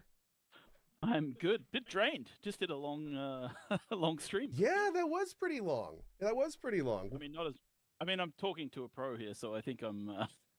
Well, probably you're laughing at my pathetic, 1.5 hour stream. Well, the difference is I get to just sit around and act like a fool. You have to actually do things and convey information. It's a very different experience. So Sure. Anyway, let's go ahead and get started here. And actually, while we're doing this, give me just 1 second. I'm going to bring up some Dune Awakening gameplay from my beta, I think, because I had a great time in that beta. And we're going to bring some of that up while we're talking here. So it's not just our talking heads. All right. There we go. Cool. Do I need to get some animations like that happening? Some transitions and stuff? I would like to just say how it's incredibly refreshing to have developers that I feel really bring that kind of human element to their job, especially what you said at the end of that. Well, good luck, Mouse. Good luck. I really appreciate you guys being so kind of transparent and open about that. Hopefully you don't get to college and all you start thinking about is Dune Awakening. Interesting day and age, especially with game dev.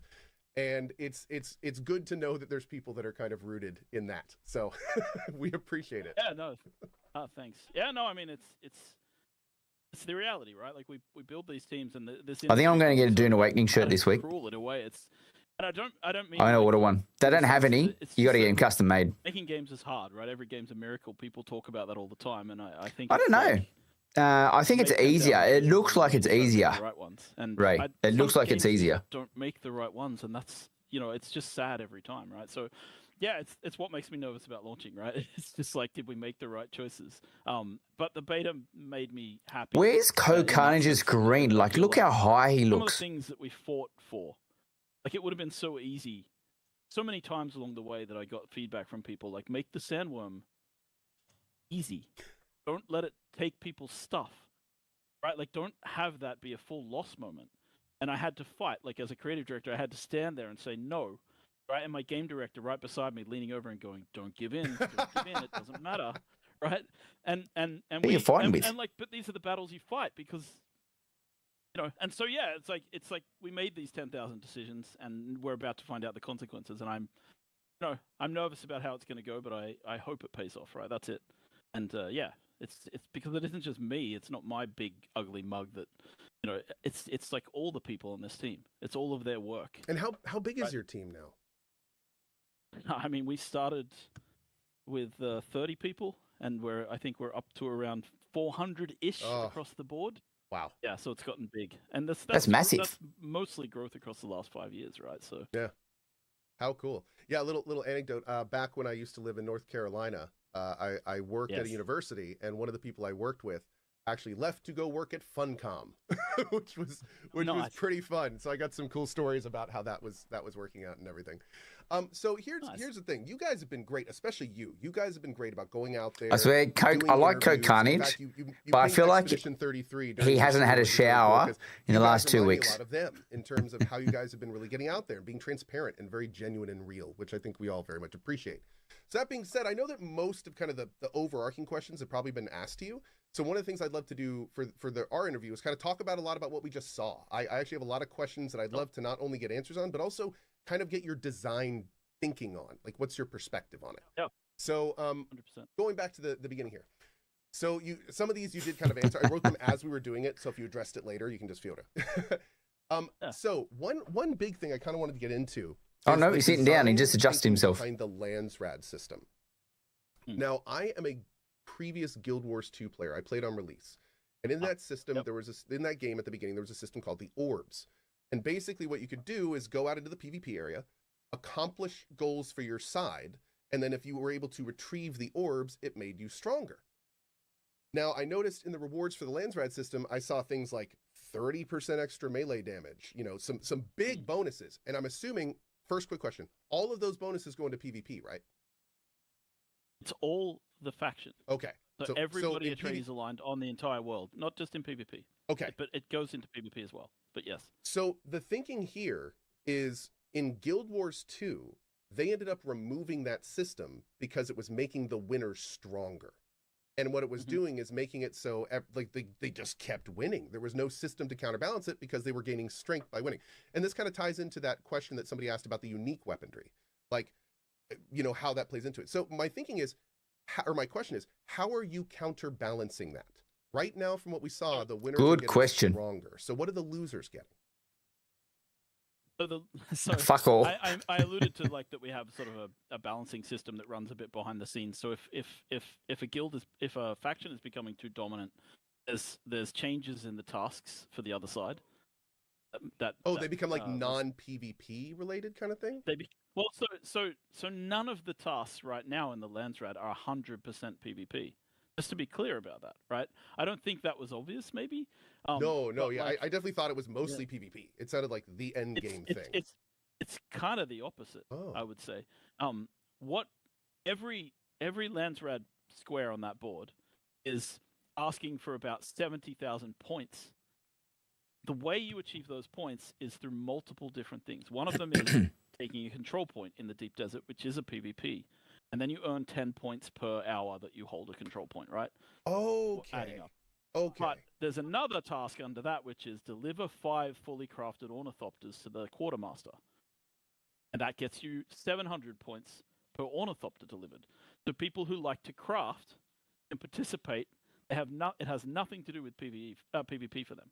It's just that they have to go out, mine resources, and craft these Ornithopters to deliver. And so that'd be wild. Tasks. That would be wild that you had to hand in all these Ornithopters and get nothing back. Contain some PvE tasks. All of them have a PvP component as well, so you can choose your activity and how you. So that's why I was saying to the guy's question, and sort of the same thing here. Like, yes, okay. Yeah, I think there's going to be. I'm sure they've thought about the balance. Everybody in our faction has that. But it might get to a point where you know which one's better from capturing point to doing the PvP. Because it will help them, right? So theoretically, someone could join a guild as a support member that, let's say, has some accessibility things that make it so they can't do PvP because, you know, one of their hands isn't working properly, and they could still completely participate every week by just focusing on the non-combat stuff. 100%. That is the goal, right? Yeah, it's possible. It's possible, Rotten. Yeah, I like that. Another quick thing going to the unique weapons thing. I think there may have been an unintentional like if then in there that made it sound like it wasn't as nearly cool as I think it is. Because at one point somebody said, will unique weapons give somebody a sense of power? And the response was, no, unique weapons aren't that powerful. Don't worry about it, essentially. But then that made me That's go, what it did sound like. Don't I want the carrot on the stick of getting the unique weapons? Like, aren't they significantly more powerful and that's why I want them? So I was wondering like what exactly are unique weapons? Are we talking like gameplay differences or just like updated versions of powers? So I think it's one of the things that our economy team has done a good job with is trying to make the unique weapons actually feel like they do different things, not just like add stat. right? Add stat is a again, I call us morons because we try to do hard things. This is one of them. So instead of add stat, I've been here since Anarchy Online. I know you guys bite off so much more than you can chew. It's great. We always do. So this is like so one of the things is like the assault rifle you get. There's a unique assault rifle type that you get, and it's called the stammer shot. I think I was playing with it yesterday, so it's fresh in my mind. It was super close. It was super close, Famous. That's a good point. Instead of a burst, it fires 3 bullets on its own, so it has a completely different. Oh, like 3 in 1, like like do. Exactly. Okay, cool. Right, exactly. So it feels very different as a weapon. It's a unique weapon. I love how one sound effect didn't make sense, so he made another sound effect. Other things, right? And then there's so you get, so all of the uniques in the game have kind of some level of this, like, how does it change gameplay a little bit as well? They definitely feel different and unique, which is kind of the point. Yeah. And that's always been the goal. But yeah, so people will want the uniques. I'm not saying that. I think what we're saying is, I think Scott was pointing out that the PvE content in the game does not require you to have the highest tier weapons to do it right now. It's not like so to take. But are you better in it? RPG example, right? In World of Warcraft, you go and you get the best dungeon gear so you can run the first basic raids. Run those raids to get the extra small amount of percentage so you can continue running raids to get better and better at raids. Mm-hmm. That's not how we've set things up here right now. So I think what Scott was trying to say was that you don't need it, but people will always want it.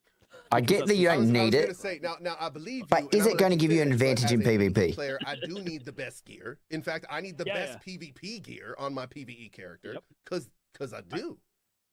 Yep, and that's okay. Where I think people are scared, but I think it's going to work out, right? Like that's how it is. Yeah. Okay. Very cool. Very cool. So I'm going to join Hagen to unlock the skins and betray and join treaties. Incredibly interesting to me. I go back and I think of like some almost like Darkness Falls stuff from DA. Yeah, that's what I'm thinking, Vlad. It has to be that way. With the washing back and forth. In your vision, how much stuff in the deep desert is like one? Yeah, like that's the stuff you want to know. Kind of stuff. And let me explain what I mean by that. If I have a mechanic in a game like a deep desert, I want to make one of the first things I do in my mind is I make a checklist. I say, okay, here's the stuff I need to do. So I know I can go and get the repeatable harvested like spice. I know I can go and get, but the Hako building set does look alright, doesn't it? Other objectives spawning on there, things like derelict caves and skill points and stuff like that. Is there going to be a way for me to know like how much of the deep desert I've done? Like something I can.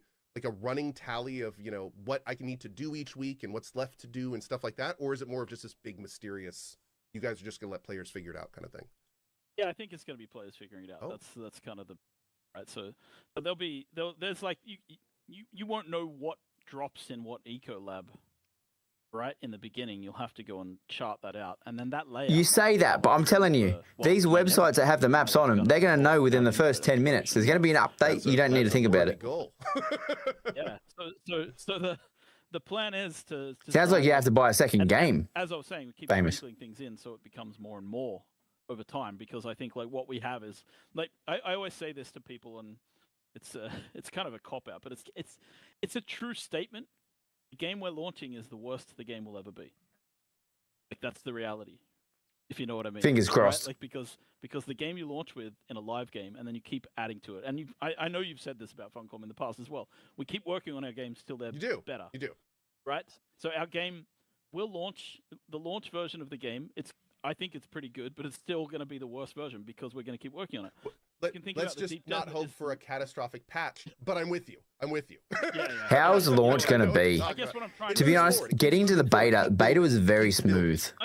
My job is to be optimistic, so I'm You're doing a great job. I'm assuming we're not going to have catastrophic patches. Getting to the beta was very good. But like, the Deep Desert in the same sense is also like, this is the most barren it will ever be because we're going to keep adding to it right over time. So I don't think players will have a checklist. I think people will build them very quickly. Yeah. So I see already in closed beta, people are already like coming up with ways to show off their deep desert plan to other people already. So yeah. And that's where this interesting kind of schism happens, because like I look at the world map of the starting area as my solo player, and I'm seeing 0 of 1 intel here. You've gotten 2 of 3 things here, and I'm going, oh man, I want to do map completion. Like I want to crawl through this game. I want to. Oh, map! I keep forgetting about map completion, but map completion is something I really want to do. And you can't play the game that way. There's no 100%ing it. There's no, like, when you go out and explore... The Haga Basin you can. Go out with an objective because you don't know what's there. Look, so it was a shit show, but loop, right? I enjoyed it. I enjoyed it, Ray. Everybody's gone and made you a sync chart, and you come... You log in when you can play, and you open the chest, and there's a bunch of sync charts there. Yeah, that was, like the fact that we didn't have to and you're like, okay, getting in was very good, very good in the beta. And I agree. I'm looking for unique schematics that our guild might want to sell on the exchange, so that's what we're going to do today. Cool. Right? So the idea is just the Deep Desert's going to have this giant pool of resources you can't get anywhere else, and you basically need to. Okay, that's very cool. I like that. So you can make those lists. It's just more on kind of the private side, and you guys aren't going to do it for us. Makes sense. I like it. Yeah, we're not going to do the 100% completion thing like we do in Haga Basin because we. That's exactly what I was wondering. If there was like a system like that for the Deep Desert, cool. Nope. So here's some other questions about the Deep Desert that I'm very interested in. So there's all sorts of things we could talk about mega guilds and mega griefing guilds. And of course, we have guild limit set to 32, but I like the way these questions are going. They'll have a 32 guild of officers, and each one manages their own 32-player guild, et cetera, et cetera. So now, granted, it's going to be really hard for them to all get on the same server, I'm sure. So the idea of, but here's my question. When I'm a solo player, and I do want to participate in this, am I going to have tools to hide myself, to stay in stealth, to reduce how far enemies can detect me? Like, you guys said there was ratting. Is there mechanics for that? Or is it just like, man, I hope I get lucky and don't get within 300 meters of an ornithopter and have an icon pop up above my head kind of thing? Yeah, so I mean, mechanics are mechanics, right? Like there's deliberate decisions like we made about like not having name tags and things like that. You can hide against the backdrop of the world because you aren't visible to players. Right, like it's not like, and then I'm sort of getting ahead of myself. But when we're working in some of the Fremen stuff in the future, there'll definitely be ways to do what the Fremen do, bury yourself in sand and things like that. Okay. So there'll be mechanics around that are coming. But I don't think like there's a specific like we don't have an invisibility mode or a stealth mode that hides you right now. It's more about like how do you approach. Because essentially, you could just crouch next to a rock. No one's going to see you, are they? It's interesting in closed beta because there's a lot of discussions around these kind of tactics and how people do things. It's also people. It's interesting because a lot of people who don't go to the Deep Desert complain about the Deep Desert, which I think is interesting. Yeah. Because people I want to go to the Deep Desert. I want to get ganked. And then other people are like, I go there all the time and nobody's around. I don't know what you're talking about because like. Because I can sneak out and get things and come back. So the rat playstyle exists. I don't think we've done anything He's a sandworm to support it. So I'll freely admit that. But I think true. Itself and the decision we made to make this really big. This is why we. If you think about it, just going into the Deep Desert to go find stuff. Space, because very large space means that like we want people like the. It means people have to chase you and everything. In our game is fight over things. Don't go around ruining other people's like time. And yes, I can't prevent it, right? That's just a mentality some people have. But that's why we have spice blowers that are giant and you can see them in the distance because we're drawing people to a location. That's why we have control points. We're drawing people to a location. We want people to be drawn to locations. And we want I know what will happen. I'll go into a shipwreck in a deep desert situation. Who don't want to be I'll go in there thinking it's clear. I haven't seen anyone for the last hour. I'll go in there and then someone will pop out in front of me and absolutely scare the shit out of me. Made player mobility very high. So you can be chased. Depends on how much spice you need, I guess, silly. Especially if you're like a solo player with a boosted It's one of my favorite parts of the game. Even just the jetpack and the grapple. But you can see it, can't you? You go into the shipwreck thinking everything's great. And then all of a sudden, bang. That stuff's been fun, yeah. And fun watching people play with it. Like, I know you're friends with Chris Sacriel. He was just right into it straight away. As soon as he found that in the game, it was crazy. Yep. I completely see it. So the Deep Desert, do all resources spawn and or respawn in the Deep Desert? Or on every refresh, is there ever something that can only be used or picked up once? Yes, sorry. During the week, things respawn. Okay. But they won't show up in other weeks, if that makes sense. Are there any mechanics that are going to make it so major guilds feel a need to be on the second the servers come up from a wipe, outside of taking capture points to earn ambient stuff over time? That's a good point. I think I was thinking that earlier. Scouting. Cool. Probably a good way to make money, too, I'm assuming. Yeah. getting the maps made. Yeah, I'm assuming that'll be the first wave of people into the desert, right? I have to admit, scouting mapping. I got a little nervous when you were showing. You were like, "Yeah, once we take this." I have a feeling a lot of people going to scout. Team. And I was like, "Wait a second, you take the capture point, and then it immediately works like for the rest of the week." I was like, "Is the server going to reset, and then everyone's just going to have to go get capture points for the next hour?" But no, that sounds great. So the way it works is it actually just does points over time based on who holds it. Yes. Cool. Yep. Exactly that. All right. Awesome. So a few other here and there questions. Can you hold a buggy on an Ornithopter transport? Yes. And shoot from the turret? Ah. Because if the answer is no, we're gonna need that. Yeah, I don't know if I've tested that. That's a good question. I know that you can. Might be able to. I actually haven't tested. Okay. So that's a really good question. I know that you can, for example, on sand bikes, sit in the passenger seats and shoot. You can shoot out of the buggy when you're sitting there. You can shoot out of. Oh my god. So you can do those things. I have never tested the specific scenario of like picking up a buggy with a turret on top and firing at people. Because see, now I'm thinking of 5 Ornithopters, 5 turreted, just tanks flying. Oh, perfect. Yeah. That's the stuff that's the sandbox stuff that's fun that people are going to find when the game launches. Right? Yeah. That's the stuff that I mean, that'd be good to see. But it's entirely possible. But I can see guild, 32-player guild, saying the server's wiping. Yeah, I don't think regardless whether you've opened maps, you just run into it, wouldn't you? Probably there. I because we are very lenient about those kind of things because we think it's fun to like make sure that. What was it? The rule of cool. I like that. Exactly. The rule of cool, the rule of fun. That's good. Oh, one thing I did notice. So in the Ornithopters, they had the same sand detector as you would have when you're on the ground. I also noticed some of those worms go pretty high into the sky. Do they ever go after flying things? Yes. They do. Yeah, so they'll jump out of the ground and like try to get something in the air. I mean, they won't fully emerge, so you won't. They will like jump out like a dolphin. Yeah, they'll come up. They'll come up after you if you're too close to the sand for sure. So Very don't fly too cool. close. Okay. I did not know that. That's good to know. We saw in that presentation a very cool group coordinated. How do you unlock the task in Deep Desert? One person thumping. How do you unlock the task again? Transporters, by doing quests? Guard scouts. Is there anything like that in the PvE version of the Dark Desert or the Deep Desert, or is that only available in the PvP version? That's in the PvP area. Only.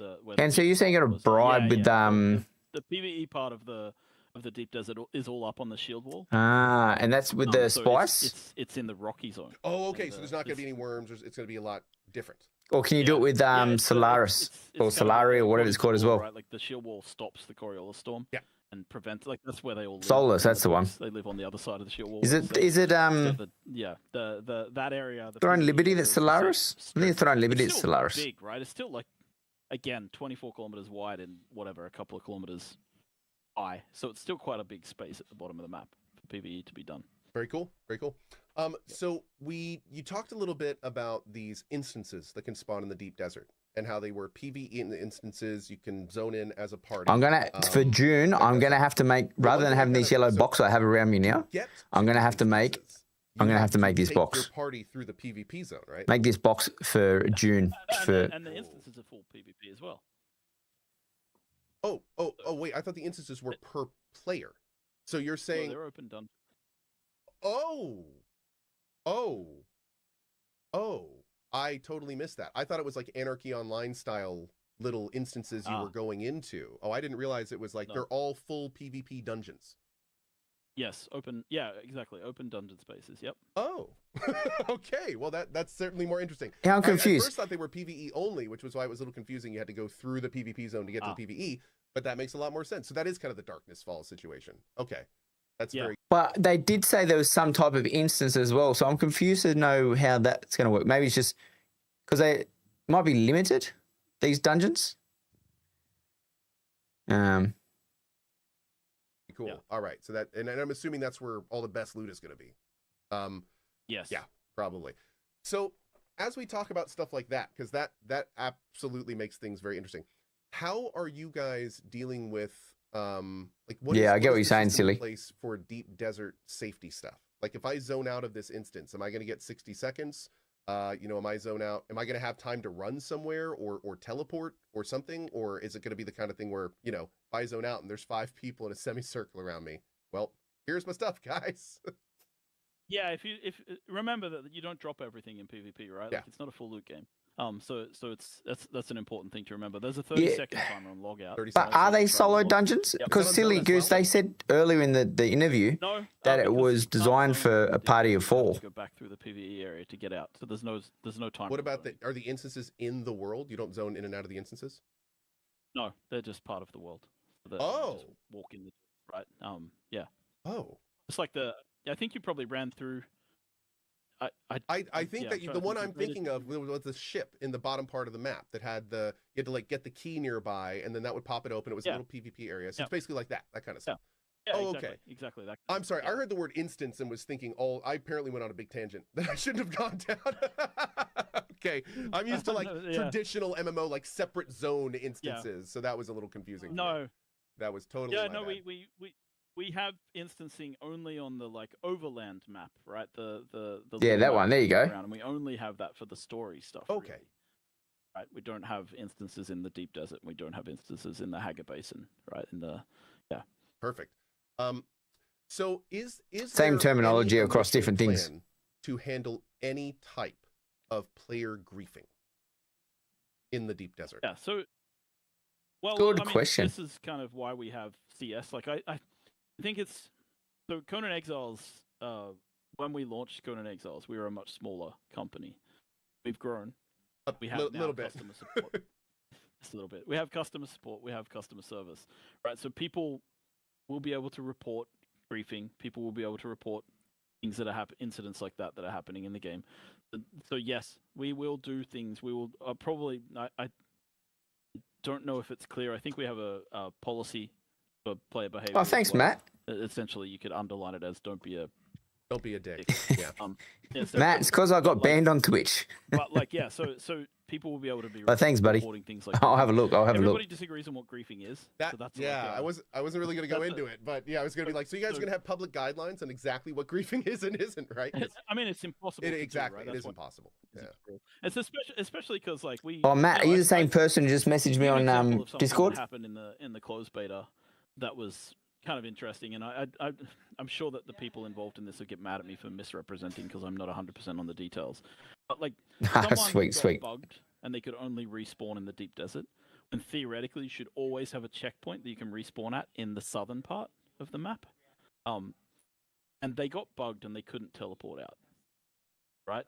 And so they had to respawn at this one place, and there was a group of players who built a building around their respawn point. Then apparently I was hacking and DDoSing, Matt. And kept killing them over and over again. I thought I was pretty chill too, but that's the definition I woke up one day, okay, cool. 6 months ago, in 1 week. 100%. Cool. And action does get taken. So yeah, it's like so that kind of thing. And I can only appeal every 6 months. So in 1 week's time, I get to appeal. If like it's properly communicated to people, this is a bug. I'm stuck.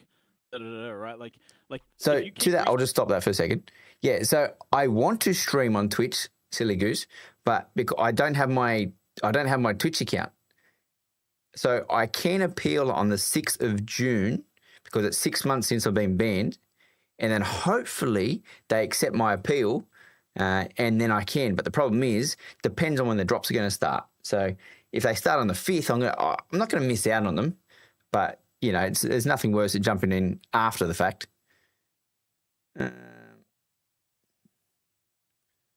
Played at Shiprekt for WoW Sod for a bit.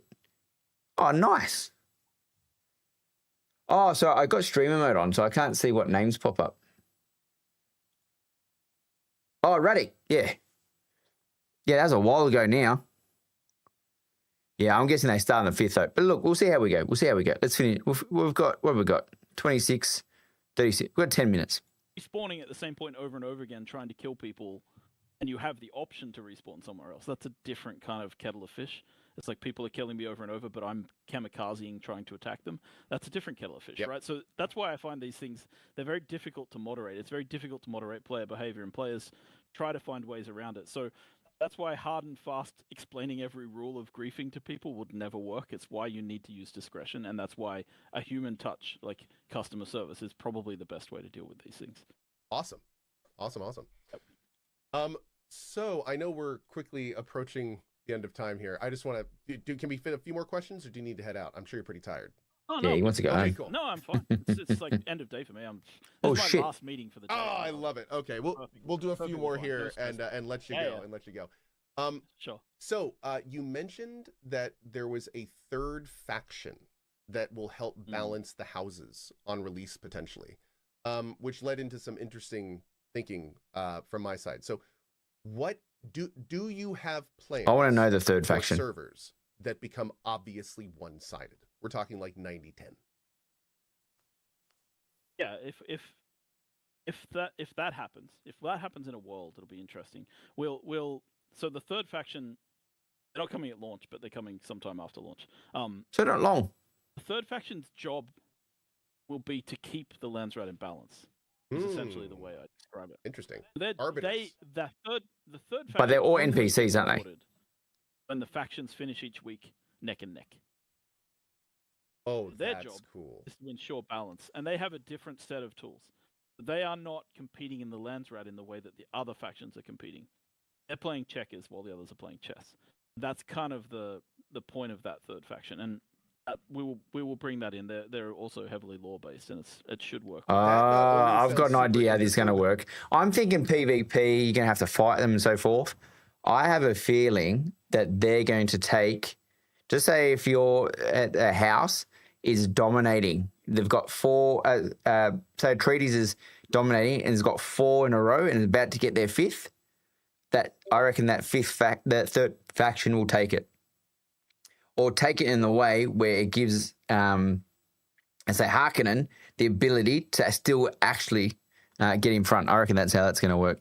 That sounds like an awesome place for solo players. Like that would exactly be a very like, you don't want to participate in PvP. Cool. You just go and make sure they don't mess each other up too bad. Like it's kind of fun. You have the ability to change things you're the Joker in the pack, right? You have the ability to change things in an interesting way. So I think that's kind of our goal. And yeah, like in a 90-10 scenario, some of the auto balance stuff will have kicked in, and it shouldn't be that way. Like as long as we have, let's say we end up with as long as the seaches on the server, let's say there's I don't know 20 seaches. If 19 of them are Atreides and only one of them is Harkonnen, still there should be enough people to be able to make a difference for the Harkonnen side if the auto balancing stuff is kicking in correctly. So we'll see how that goes. And we'll be monitoring it as well. The other thing we can do is sort of encourage open more seaches and encourage people to move there on that world, which from different factions, right? So we can build up the Atreides. We can give signing bonuses. Yeah, 100%. So no, I agree. The approach of using honey instead of the stick kind of thing. That's great. Yeah. The stick is, my wife's a child psychologist, so she spent a lot of time beating into me that you don't use the I thought he said my wife is a child. Yeah. You know the rules. Oh yes, know the rules. I know the rules. So I treat players like that. It's like they would always rather be rewarded than punished, and I agree with that. I think it's fair. Heck yeah. So I have real quick 2 quick suggestions at the end of our stream here while we're doing this. What are these suggestions?